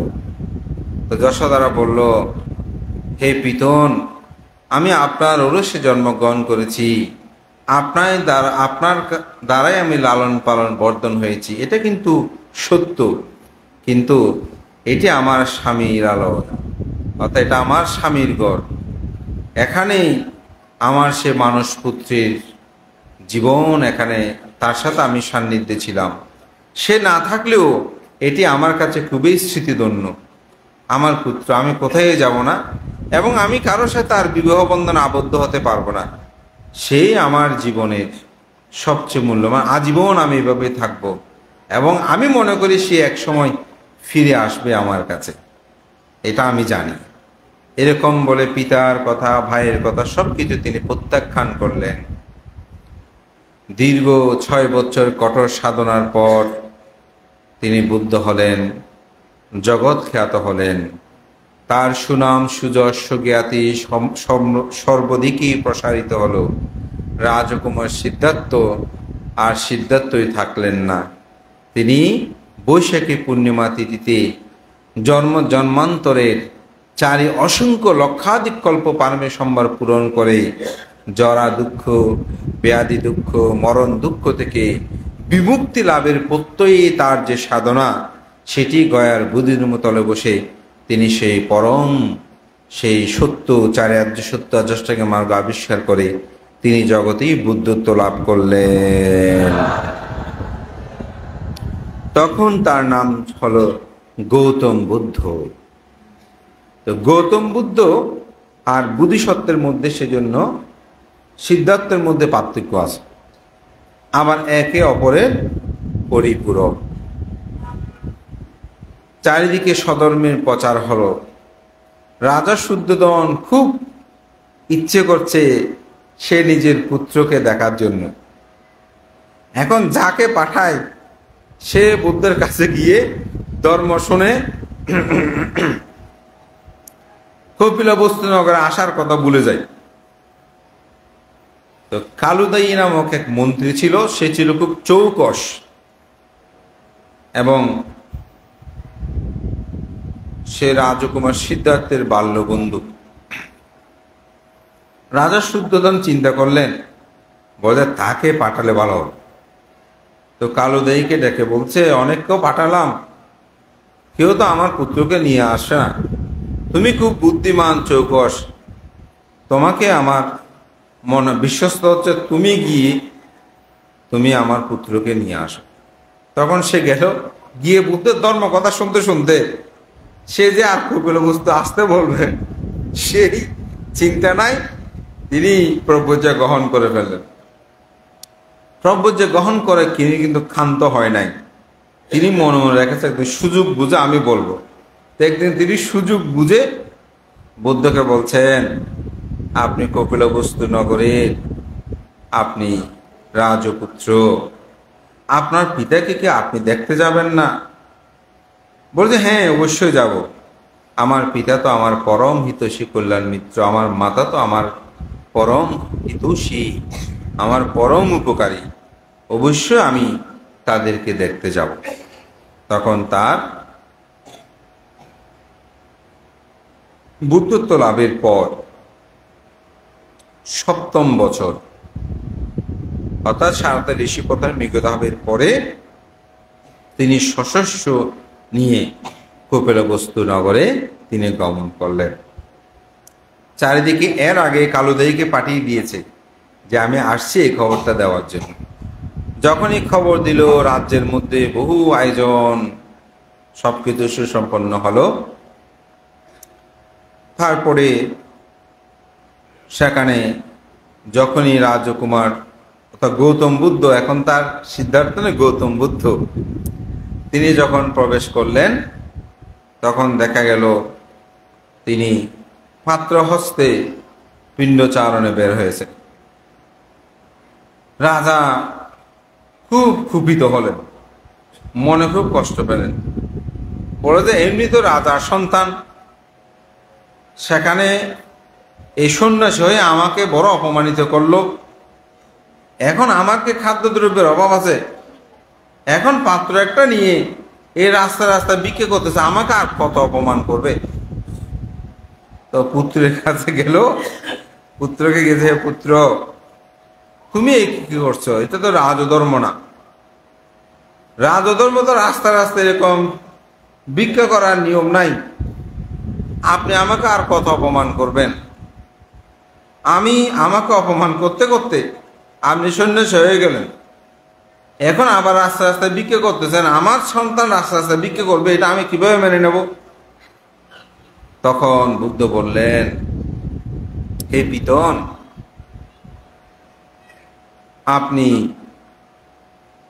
আপনি যে রাজা, আপনি যে সাক্ষ্য রাজা, আপনার শৌর্য বীর্যের ক্ষমতা সম্পূর্ণতা, আপনার নিয়ম নীতি এগুলো আমি জানি এবং সেটি অবশ্যই সমৃদ্ধশালী, কিন্তু আমি তো সে বংশের আমি নয়, আমি তো বুদ্ধ বংশের উত্তরাধিকারী, আমি এখন আর সে রাজবংশের উত্তরাধিকারী নাই, আমি এখন বুদ্ধ বংশের উত্তরাধিকারী। দীপঙ্কর পদমূত্তর পুণ্যান্য সমগ্র পদমূত্র সুমেধ, সেই সমগ্র বুদ্ধের আমি উত্তরস্বরী। তাদের সে বুদ্ধ বংশের নিয়ম হচ্ছে এভাবে পিণ্ডচারণ করে জীবন অতিবাহিত করা। আমি তো আপনার বংশের উত্তর, আপনার বংশের চেয়ে অনেক বেশি পুরনো এই বুদ্ধ বংশ। তো পিতা খুব মনে কষ্ট পেলেন, পেয়ে রাজ অন্তঃপুরীতে তিনি ধর্মসভার আয়োজন হলো, কিন্তু সবাই এসেছে, কিন্তু যশোদারা আসে নাই। তো সবার ধর্ম দেশনা করলো। আমি যে গাথাটা ভাষণ করেছি, ধাম্মাচারী সুচারী নাতাং দুচ্চারিতাং সারি ধাম্মাচারী সুসংস্কৃতি আসমিং লোকে পারাম, সেখানে 2টি গাথার মধ্যে এটাও ছিল। এরকম ধর্ম দেশনা যখন করেছে, এখন ধর্ম দেশনার শেষান্তে অনেকে মার্গ জ্ঞান বিভিন্ন ফলে প্রতিষ্ঠিত হয়েছে। তখন তিনি জিজ্ঞাসা করতে, যশোদারা কোথায়? কে? গৌতম বুদ্ধ জিজ্ঞাসা করছেন। তো যশোদারা একটা খবর দিয়েছে, বলে যে আমি যদি শিলবতী শিলময়ী জীবন যাপনের অধিকারী হই, সে যদি সত্যি আমার ভালোবাসাতে সাধ্য, সে সত্যি আমি তার কাছে যাব না, সে আমার কাছে আসবে। তখন সেখানে বলছে যশোদারা আসেনি, সে বলেছে তার ভালোবাসা যদি সত্যি হয়, সে যদি শীলবতী গুণবতী হয়, অবশ্যই আপনি তার কাছে যাবেন। তখন সভা যখন শেষ হলো, তিনি উঠে দাঁড়ালেন। দাঁড়িয়ে তার সারিপুত্র এবং মহামোগ্গলায়ন তাদের দুজনকে সাথে নিলেন। নিয়ে তখন কিন্তু আনন্দ প্রধান সেবক হয় নাই, তো তাদের দুজনকে সাথে নিয়ে বলছে, এই সারিপুত্র আনন্দ, আমি তো সমগ্র ক্লেশকে ধ্বংস করেছি, আমি তো মুক্ত পুরুষ, আমার কোনো তৃষ্ণা নাই, আমার কোনো আকাঙ্ক্ষা নাই। কিন্তু যশোদারা, সে তো এখনো মুক্ত পুরুষ হতে পারে নাই। তার আচরণগুলোকে তোমরা এমনভাবে দেখভাল করিও যাতে তার কোনরূপভাবে ক্ষতির কারণ না হয়। তো তাদেরকে সাথে নিয়ে রাজবাড়ির অন্তপুরেই যখন তিনি গমন করলেন, তখন সেখানে যশোদারার রুমে সেখানে গেলেন, সাথে সারিপুত্র মোগ্গলায়নও সাথে আছে। হঠাৎ দেখার সাথে সাথে দূর থেকে তিনি খুব দ্রুত দূরে এসে তার পদযুগলে মস্তক রেখে, তার যেন দীর্ঘ 7 বছর পরেই এটি দেখা, সবাই সেখানে সেই অশ্রুসিক্ত হলো কে যশোদারা, এবং সেখানে বলছে যে আমি যেদিন শুনেছি আপনি মাথার চুলগুলো ছেদন করে যাতে কেটে ফেলেছেন, আমি সেদিন কেটে ফেলেছিলাম। যেদিন আমি শুনেছি আপনার রাজউপোষণ আপনি পরিত্যাগ করেছেন, সেদিন থেকে আমি জীর্ণতা অবলম্বন করেছি। আমি যেদিন থেকে শুনেছি আপনি একাহারী হয়েছেন, আমি সেদিন থেকে একাহারী হয়েছি। আমি যেদিন শুনেছি আপনি পালঙ্কে কখনো শয়ন করেন নাই, সেদিন থেকে আমি মাটিতেই শয়ন করেছি। আজকে আমার সেই দীর্ঘদিনের শিলব্রত জীবনের যেন সার্থকতা হলো, আপনি সত্যিই আমার কাছে আসলেন। তখন মা বাবা অন্যান্য সবাই এসেছে, স্বাভাবিক তাদেরকে দেখে তিনি আর একটু সংবরণ হলেন। সেখান থেকে তিনি চলে গেলেন। চলে যাওয়ার পর দিবসের 7 দিন অতিবাহিত নিগ্রোধারামে গিয়ে বুদ্ধ সেখানে অবস্থান করতেন। রাজা চিন্তা করছেন, ষষ্ঠ দিন হতে 7 দিবসে রাজা রাজপ্রাসাদে সকল ভিক্ষু সঙ্গকে তিনি ফাং করে এই নানাদি কুশলময় কর্ম সম্পাদন আদি তিনি করেছিলেন। তখন যশোদারা বলছে যে পুত্রকে বলছে, তখন পুত্রের বয়স কত? 7 বছর। তো পুত্রকে বলছে, তোমার পিতা যেদিন চলে গিয়েছিল সেদিন 4 নিদুখম্ব হারিয়ে গিয়েছিল। আপনারা আসলে আমি একটু আজকে বেশি কথা বের করতে চাইনি, কারণ সিদ্ধার্থ যেদিন জন্মগ্রহণ করতে সেদিন কিন্তু 4 নিদুকুম্ভ উৎপন্ন হয়েছিল। ওখানে আনন্দের জন্ম, তারপর খন্তকের জন্ম, বুধিবৃক্ষের জন্ম, এরকম 8টি জন্ম আছে। কারণ আমি চেয়েছি, কারণ আসলে বুদ্ধের যশোদারার জীবন বললে তো যেহেতু তিনি সিদ্ধার্থের অর্ধাঙ্গিনী ছিলেন, আমরা যেটা বলবো, সুতরাং অনেক কথা সেখানে চলে আসবে। আমি আর যশোদারার জীবনী বলে শেষ করতে পারবো না, সেজন্য আমি বেশি কিছুতে যাইনি, জাস্ট সোজা পট্টাতে যেতে চেয়েছি। তো যশোদারা বলছেন যে তোমার পিতা যেদিন এই বাড়ি থেকে চলে গিয়েছিল সেদিন এই 4 নিদুকুম্ভ হারিয়ে গেছে। আপনাদের মধ্যে অনেকে দেখবেন পুণ্য লক্ষণ, অনেকে বলে বান্তা আমার মেয়েটা জন্মগ্রহণের পর থেকে আমার আয় উন্নতি শুরু, মেয়েটাকে বিয়ে দিলাম আমার সর্বনাশ। অনেকে বলে বান্তা এই বউটাও খুব বাইকিত বউ, আর বইনে ভরো দেয় না, সরিও রেন তেন, এরকম বলে। এটা আসলে একটা পুণ্য পারামি। এটা হচ্ছে অনেক সময় পুণ্যের সাথে অনেক কিছু সম্পর্কযুক্ত। যেমন আমি দেখেছি এমন পরিবার, যে পরিবারে মানুষ শীল গ্রহণ করতো না, দান ধর্ম করতো না, কিন্তু ওনাদের পুত্রবধূ আসার পর দেখা গেল যে পরিবারটাকে সে পরিবর্তন করে ফেলেছে। পরিবারের সবাই দান ধর্ম পুণ্যকর্ম করে, তাহলে আরেক জন্ম গ্রহণ করলে ওই নারী যেদিন সে ঘরে প্রবেশ করবে পুণ্য পারামিগুলো তখন ফল প্রদান করতে শুরু করবে। এটা সেরকম যে এটা আসলে কোনো মানুষটার মধ্যে ভাগ্য যে না, মানুষটার পুণ্য পারামি। যেমন শিবুলি কুমার যখন মাতৃগর্ভে প্রতিসন্ধি গ্রহণ করে তখন থেকে সুপ্রভাষা যেখানে হাত দেয় সেটা সোনা বলে দেয়। এরকম অনেক মানুষ আছে। হ্যাঁ, আমাদের অনেক জানি, অনেকে বুঝে দিলে উঠছে কি। এটা হচ্ছে আসলে পুণ্য, মানুষের পুণ্য পারানি। তো ঠিক অনুরূপভাবে চারি নিদুকুম্বু এগুলো বলতে হারিয়ে গেছে। তো তুমি তো রাজা হবে, কে? রাহুল। তো তুমি পিতার কাছে সে পিতৃধনে আশা করো, এই সাইডটি গেল কোথায়? তো তখন তিনি পিতার পিছে পিছে যাত্রা শুরু করে। তো পিতাকে আমি চিনব কিভাবে? তখন নরসিংহ যেটা গাথা আছে, এই নরসিংহ গাথাটা তিনি আবৃত্তি করলেন, যে পুণ্য লক্ষণযুক্ত সম্পূর্ণ সিংহ পুরুষ তোমার পিতা, তার চারি যুগলু, এরকম বিভিন্ন বর্ণনাগুলো তিনি দিয়েছেন। এটা অবশ্যই বইয়ের মধ্যে গাথা আকার, এগুলো খুব সুন্দর আছে। এবং আপনারা নরসিংহ গাথা লিখলেই আপনাদের ইউটিউবে এটা পাবেন। আজকে আমি বইটা যখন দুপুরে একটু প্রতি এই গাথাটা আমি শুনতেছিলাম, এবং শুনতে শুনতে আমি অশ্রুসিক্ত হয়েছি যে আসলে মানে বুদ্ধের কথাগুলো আসলে কিরকম, এবং কিভাবে পুত্রের পরিচয় দিচ্ছে। তো বলতে তোমার পিতা তো নিগ্রোগ্রামে আছে, সেখানে যে বহু ভিক্ষু সংঘ আছে তাদের মধ্যেই তুমি তাকে চিনতে পারবে। বলে আমি পিতাকে চিনব কিভাবে? তখনই এই নরসিংহ গাথাটা আবৃত্তি করেছেন, এবং তিনি পিতাকে গিয়ে তো পিতার কাছে যখনই তিনি গিয়ে উপস্থিত হয়েছেন, কোথায়? ওই রাজসভার সেখানে। তখন সেই পিতার সাথে কথা বলছে ঠিক, কিন্তু তার মা যে কথাটা বলতে বলেছে সে সেগুলো বলতে ভুলে গেছে। মানে পিতার সাথে কথা বলছে যে আপনি কি শ্রমণ গৌতম? বলেছে হ্যাঁ আমি শ্রমণ গৌতম। তো আরো কিছু এরকম কথা বলতে বলতে পিতৃধন যে ইয়াচা করার জন্য, চাওয়ার জন্য বলতে, সেটা সে ভুলে গেছে।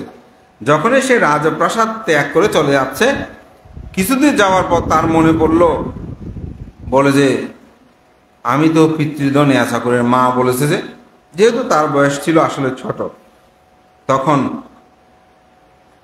পিছিয়ে পিছিয়ে যাতে, এখন রাস্তায় তো আর কথা বলা যায় না। যখন নিগ্রোধারামে গিয়ে বুদ্ধ বসলেন, তখন বলে যে আপনি তো আমার পিতুন, আপনি আমাকে পিতৃধন প্রদান করুন। আমার মা বলেছে আপনার কাছে পিতৃধন চাইতে। তখন গৌতম বুদ্ধ চিন্তা করছেন আমি তাকে কি পিতৃধন দেব। তখন তিনি বলছে রাহুল যে পিতৃধন প্রত্যাশা তা তো ক্ষণস্থায়ী। অর্থাৎ যে চারি নিধিকুম্ভ রাহুল চাচ্ছে এটা তো ক্ষণস্থায়ী, এটা দুঃখ প্রদাহ, এটা ওকে দুঃখ দেবে। রাজকর্ম দেখেন না আমাদের দেশে, যিনি সরকার আসবে এখানে কাউকে কি শান্তি দিচ্ছে? এই পর্যন্ত কোনো কাউকে শান্তি দিয়েছে পৃথিবীতে? কোনো রাজা মহারাজাকে কেউ পছন্দ করে, কেউ গালি মন্দ করে, ঠিক না? এখানে কারণ এটা এমন, এখানে কেউ শান্তি পাবে না, কারণ এটা শান্তির জায়গা নয়। তখন বলছে এই চারি নিধিকুম্ভ তাহা তো ক্ষণস্থায়ী, যে সম্পদ সে চাচ্ছে এগুলো তো ক্ষণস্থায়ী। আমি মহাবুদ্ধি বৃক্ষ মূলে যে সপ্তবিধ আর্যদন লাভ করেছি, তাকে আমি সেই লোকোত্তর সম্পদের উত্তরাধিকারী করব। আজকে আমি আসলে এই কথাটা পড়েই আমি অশ্রুসিক্ত হয়েছি। সেজন্য একটু কোট করেছে আসলে, যে বলছে রাহুল যে পিতৃধন প্রত্যাশী, হা ক্ষণস্থায়ী দুঃখপদ। আমি মহাবুদ্ধি মূলেই সপ্তবিধ আর্যদন যে লাভ করেছি, তাকে আমি সেই লোকোত্তর সপ্তদনের উত্তরাধিকারী করব। তখন বলছে হে সারিপুত্র, তুমি রাহুলকে প্রব্রজ্য প্রদান করো। তখন রাহুলকে পিতৃধন নেয়াচা করতে গিয়ে প্রব্রজ্য দিল। এদিকে যশোদারা চিন্তিত হয়ে আছে, আমার পুত্র আসছে না কেন? আবার ভাবছে হয়তো বহুদিন পর পিতা পুত্রের মিলন হলো, হয়তো সে নিগ্রোধারা গ্রামে তাদের একে অপরের মধ্যে কথোপকথন হচ্ছে, অনেক দিনের ভাব বিনিময় হচ্ছে, হয়তো আমার পুত্রকে তার পুত্র স্নেহ বৎসল করছে, এভাবে কত কিছু ভাবছে। কিন্তু সন্ধ্যা যখন ঘনিয়ে আসলো তখন তিনি আরো চিন্তিত হয়ে পড়লেন। চিন্তিত হয়ে এই খবর আসছে যে নিগ্রুতারা মেয়ে সে বালক রাহুল তিনি প্রভুজ্য ধর্ম গ্রহণ কথা শ্রমণ হয়ে গেছে। তখন তো তিনি ক্রন্দনে রাজপ্রাসাদ যেন একেবারে। তখন রাজা শুদ্ধোদন তিনি সান্ত্বনা দিয়ে বলছে, আসলে আমি পুত্র হারার দুঃখ আমি বুঝি। আমি যেমন আজ থেকে 7 বছর আগে আমার পুত্রকে হারিয়ে আমি যেই দুঃখ পেয়েছি, আজকে তোমার পুত্রের এই সংবাদ শুনে তুমিও দুঃখ পাচ্ছ, এটি আমি উপলব্ধি করেছি। তখন তিনি আবার গেলেন, কে মহা অর্থাৎ রাজা শুদ্ধোদন গিয়ে বলছেন, হে শ্রমণ গৌতম, হে পুত্র, তুমি আমাকে ছেড়ে চলে গেছো, আমি সেটা সহ্য করলাম। তুমি নন্দকেও নিয়ে আসলে, এখন আমার একমাত্র উত্তরাধিকারী তাকেও তুমি নিয়ে আসলে। সুতরাং এভাবে যদি মা বাবার অনুমতি ছাড়া আপনি প্রব্রজ্ঞা প্রদান করেন, তাহলে তো মা বাবা মনে কষ্ট পাবে। সুতরাং আমি মনে করি মা বাবার অনুমতি নিয়ে প্রব্রজ্ঞা দেওয়াটা বিধিও। তখন বুদ্ধ সেই থেকে আইন করলেন, কেউ যদি প্রব্রজ্ঞা ধর্ম গ্রহণ করতে চায়, উপসম্পদা নিতে চায়, তাহলে পিতামাতার অনুমতি লাগবে। রাহুলকে নিয়ে তথাগত বুদ্ধ চলে গেলেন। ইতিমধ্যে রাজা শুদ্ধোদন অসুস্থ হলেন। তখন বৈশালীর কুটাগারায় তথাগত বুদ্ধ অবস্থান করছেন। সেখান থেকে আসলে সময়টা চলে যায়, কাহিনীগুলো তো খুব অনেক কথা, সব আসলে বলতে সময়ের প্রয়োজন হয়, যেগুলো অনেকটা জীবন কথা, তো এটা বিশাল। কারণ প্রায় 78 বছরের জীবন কাহিনী যশোদারার। তো 78 বছরের জীবন কাহিনী শুধু তা নয়, চারে অসংখ্য লক্ষাধিক গল্পের আগের জীবনীও অনেক আছে এখানে, মাঝে মাঝে গল্প, এগুলো বলতে সময় নাই। তো এটা তো আসলে ঘন্টা দেড়েকের মধ্যে ব্যক্ত করাটা সহজ নয়।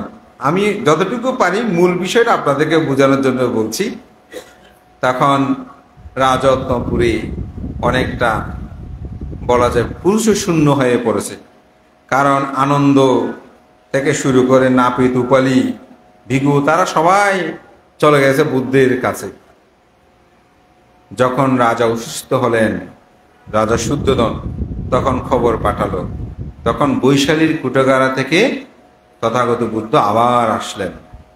এসে পিতাকে মহাধর্মপাল ও জাতক দেশনা করলেন। পিতা অনাগামিত্ব লাভ করে তিনি পরিনির্বাণ অর্থাৎ অরহতে তিনি অনাগামিত্ব লাভ করলেন এবং তিনি মহাপ্রয়াণ করলেন। তথাগত বুদ্ধ তখন রাজপুরীর অনেকটা পুরুষ শূন্য হয়ে পড়েছে।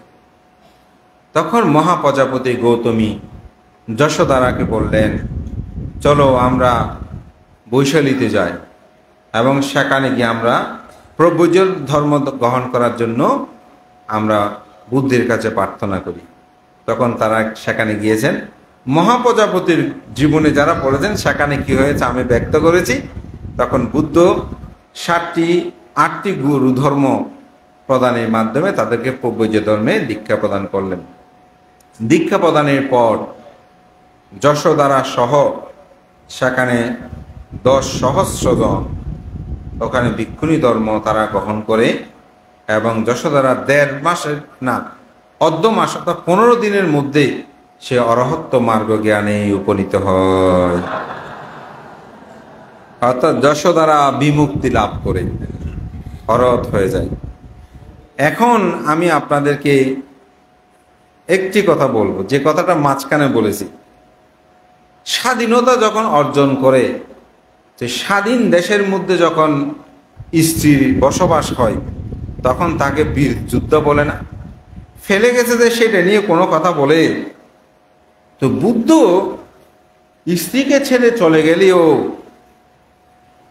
তিনি বুদ্ধত্ব লাভের পর জন্ম জন্মান্তরের সমগ্র দুঃখকে অপনোদন করার যে শিক্ষা, যে জ্ঞান, যে প্রজ্ঞা, সেটা তার স্ত্রীকে তিনি প্রদান করেছে না? তাহলে এখানে বঞ্চিত করার কি আছে? আরো যদি বলি, যেমন আমাদের অনেকে স্ত্রীকে দেশে রেখে বিদেশে চাকরি করছে না, অনেকে 5 বছর আছে, 6 বছর, 10 বছরও আছে না, এরকম আছে না, বেশিও আছে না। তাহলে তারা কি স্ত্রীকে পরিত্যাগ করেছে? ভরণ পোষণ সব ব্যবস্থা করছে না? তো সুতরাং সিদ্ধার্থ গৌতম তো ভরণ সকল ব্যবস্থা তিনি করে গেছেন। তিনি একটি যুদ্ধে অবতীর্ণ হয়েছেন, চিত্তগত যুদ্ধ, জীবন যুদ্ধ। তিনি সেটি জয়ী হয়ে তো তার স্ত্রীকে তিনি অরহত্ব প্রদান করেছেন, অর্থাৎ অরহত্ব লাভের পথ নির্দেশনা দিয়েছেন। সুতরাং এখানে স্ত্রীকে কোনো কারণেই তিনি বঞ্চিত বা পরিত্যক্ত তিনি করেন নাই।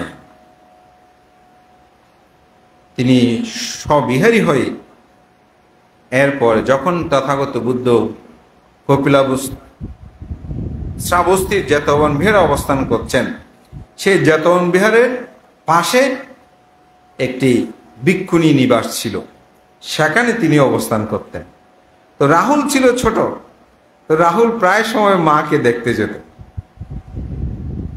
তো একদিন মায়ের একটি উদর রোগ হয়, যেটা পেটের সমস্যা রোগের।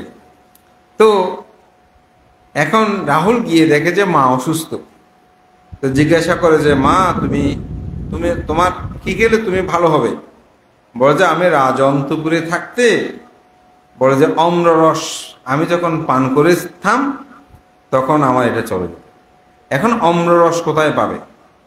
আসলে তখনকার সময়ে তো ভিক্ষুরা এইভাবে কারো কাছ থেকে অহেতুক কোনো কিছু চাইতো না। প্রার্থনা না করলে আসলে কোনো ভিক্ষু কারো কাছ থেকে চাওয়াটা উচিত নয়, এটা বিনয় এখনো আছে। অর্থাৎ আপনি যদি প্রার্থনা করেন ভাঙতে আপনার কোনো কিছু প্রয়োজন হলে আমাকে বলবেন, তাইলে চাইতে পারে। কিন্তু অবশিকা আর দন এরকম চাওয়াটা কিন্তু বিধিও নয়, এটা উচিত নয়। তো এখন উনি তো কাউকে চাইতে পারছে না। তো পুত্র বলছে রাহুল, বলছে মা আপনি চিন্তা করবেন না, আমার মহাগুরু আছে, আমার উপাধ্যায় আছে, আমার আচার্য আছে, আমি ওনাদের সাথে পরামর্শ করব। তো ওনার উপাধ্যায়কে, মহাচার্য বুদ্ধ, উপাধ্যায়কে সারিপুত্র, আচার্য সম্ভবত এই ধরনের আরো নাম আছে, আমার ঠিক এগুলো মনে পড়ছে না। তখন উপাধ্যায়ের কাছে গেছে, সারিপুত্রের কাছে গিয়ে বলছে আমার মা এরকম এরকম।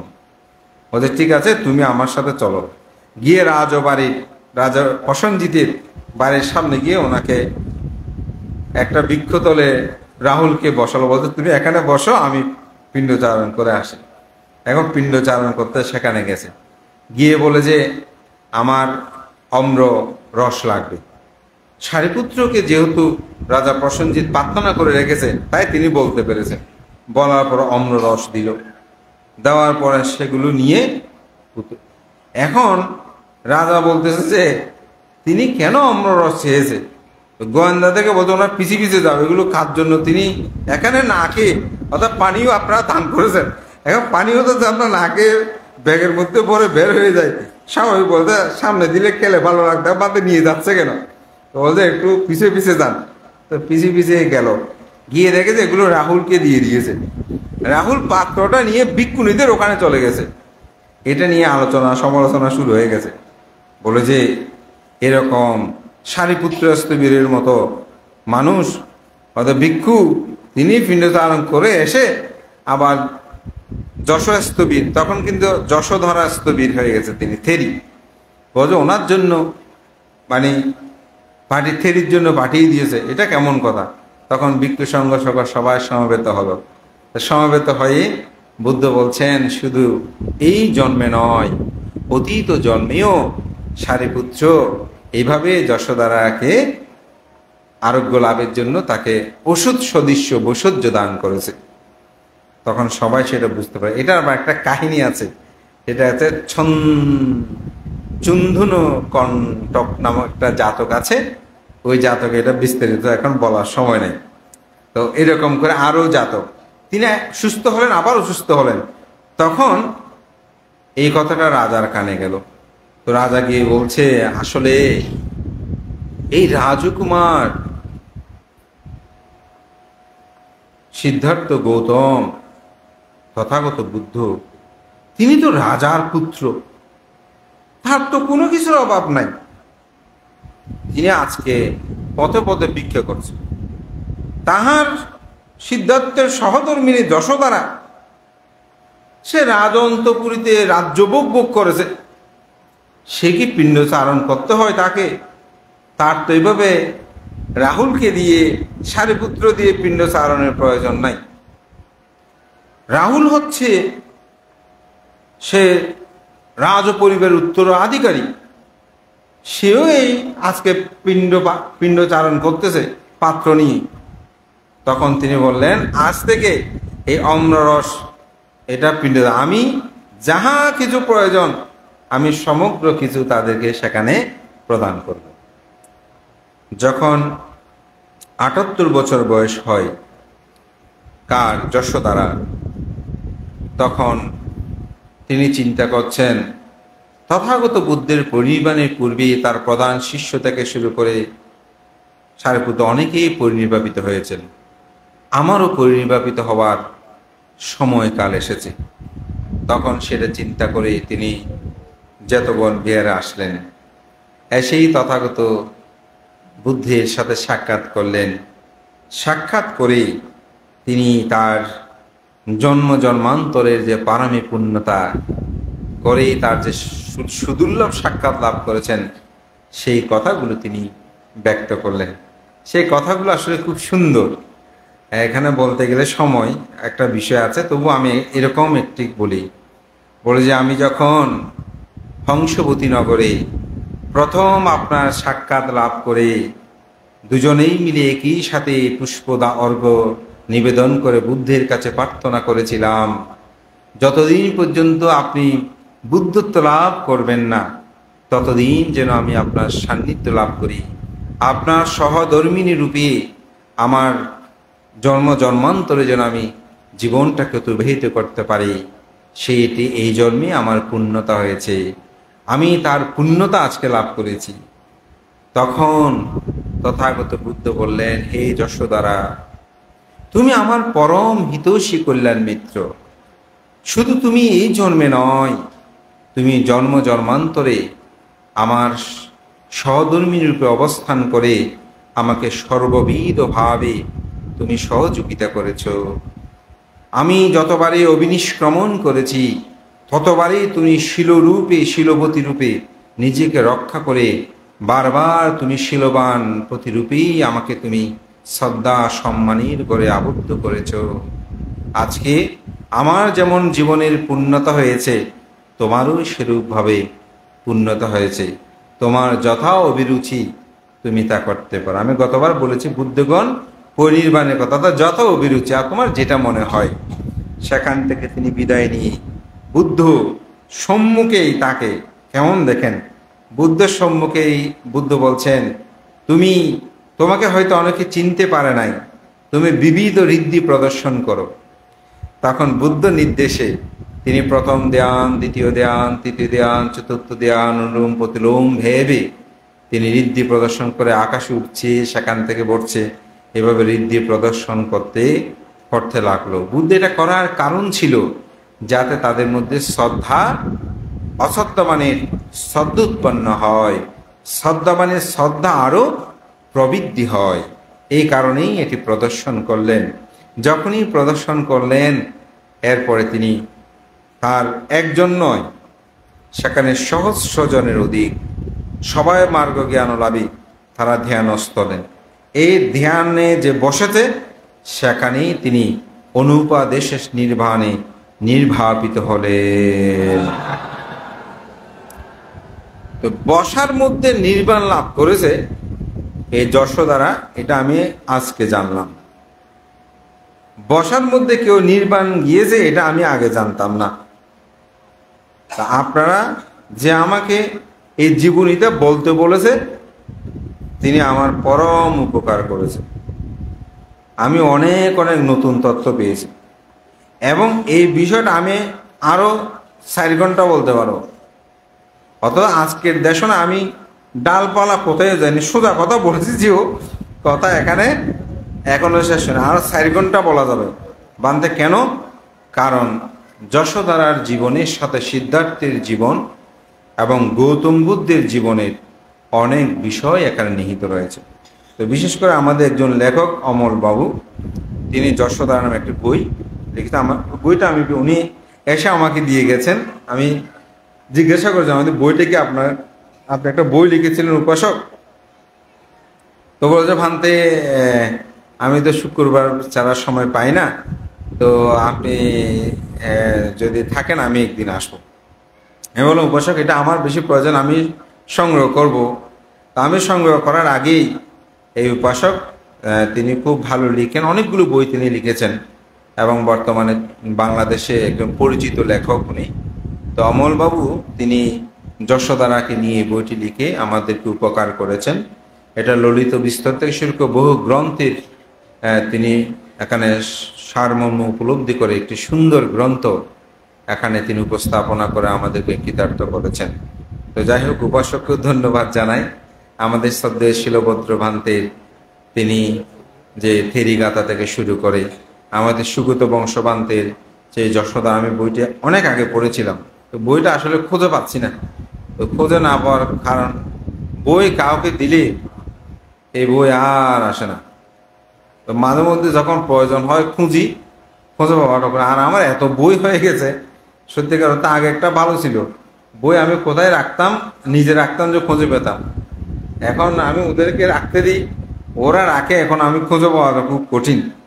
তো যাই হোক, আমি এইটুকু আপনাদেরকে বলবো, আসলে যশোদারার জীবন যে তার স্বামীর প্রতি যে ভক্তি, এটা একটা মহান শিক্ষণীয় ব্যাপার। এবং নিজের জীবনের চারে অসংখ্য লক্ষাধিক গল্প পারমিক সম্ভার পূরণে একই সাথে জন্ম জন্মান্তরে সাক্ষাৎ, এটি আসলে আমাদের সবাইকে খুব ভাবিত করে। মানুষের জীবনগুলো আসলে এক বিচিত্রময়, আমার কাছে খুব অবাক লাগে। এই যে হংসপতি নগরে মানে তাপস্যমেধ তাপস এসেছে দেখার জন্য অম্ল সংগ্রহ করবে, অর্থাৎ লবণ সংগ্রহ করতে পাহাড় থেকে মাঝে মধ্যে ঋষিরা আসেন। তো ওই রকম এসেছে যে সেখানে যার সাথে দেখা হলো, আবার তার বুদ্ধ হবার কথা শুনে তিনি বলছে যে আমি তার ফুল দিয়েছি, আমি এই পুণ্য দিয়ে প্রার্থনা করি তার সাথে যেন আমার দেখা হয়। মানুষের যে এই যে জন্ম জন্মান্তর সাক্ষাৎ পারামি পূর্ণতা, সেজন্য আসলে প্রার্থনা করতে জ্ঞান প্রজ্ঞার প্রয়োজন। যদি সঠিকভাবে আপনি সে প্রার্থনাটা সুসম্পন্ন করেন এবং পুণ্য চেতনা থাকে, তাহলে সেই পুণ্যতা মানুষ লাভ করতে পারে। এই যশোদারার জীবন থেকে আমাদের অনেকগুলো শিক্ষণীয় বিষয় আছে। পুত্রকে তিনি কিভাবেই পিতৃদহ নেয়াচা করতে গিয়ে, তো আপনার রাহুল চরিত কিন্তু একটা বই আছে, রাহুলের জীবনী। তো এবং বুদ্ধ যখন জেতবনে দেশনা করছেন, তখন বলছেন যে হে উপাসক উপাসিকাগণ, যত ভিক্ষুণী আছে সমগ্র ভিক্ষুণীর মধ্যে অভিজ্ঞানে অর্থাৎ অভিজ্ঞতার জ্ঞানে শ্রেষ্ঠ হচ্ছে যশোদারা। যশোদারা কিন্তু এটা একটা উপাধি লাভ করেছে, যেমন সারিপুত্র ধর্ম সেনাপতি, আনন্দ প্রধান সেবক, আর অভিজ্ঞানে শ্রেষ্ঠ হচ্ছে যশোদারা। এই উপাধিটা তিনি লাভ করেছেন। এটা না বললে আজকের দেশনাটা অসম্পূর্ণ থেকে যেত। তো যাই হোক, সবার মঙ্গল সুখ কামনা করছি। সবাই খুব আগ্রহ ধৈর্য সহকারে সবাইকে দেখলাম একাগ্র মনে আপনার শ্রবণ করছেন। তো আসলে কথা না বললে চুপে সারে যদি শুনে একাগ্র চিত্তে, যিনি দেশক আমি নয়, যে কোনো কেউ বলতেও ভালো লাগে, দেশকের কথাগুলো মধুময় হয়ে উঠে।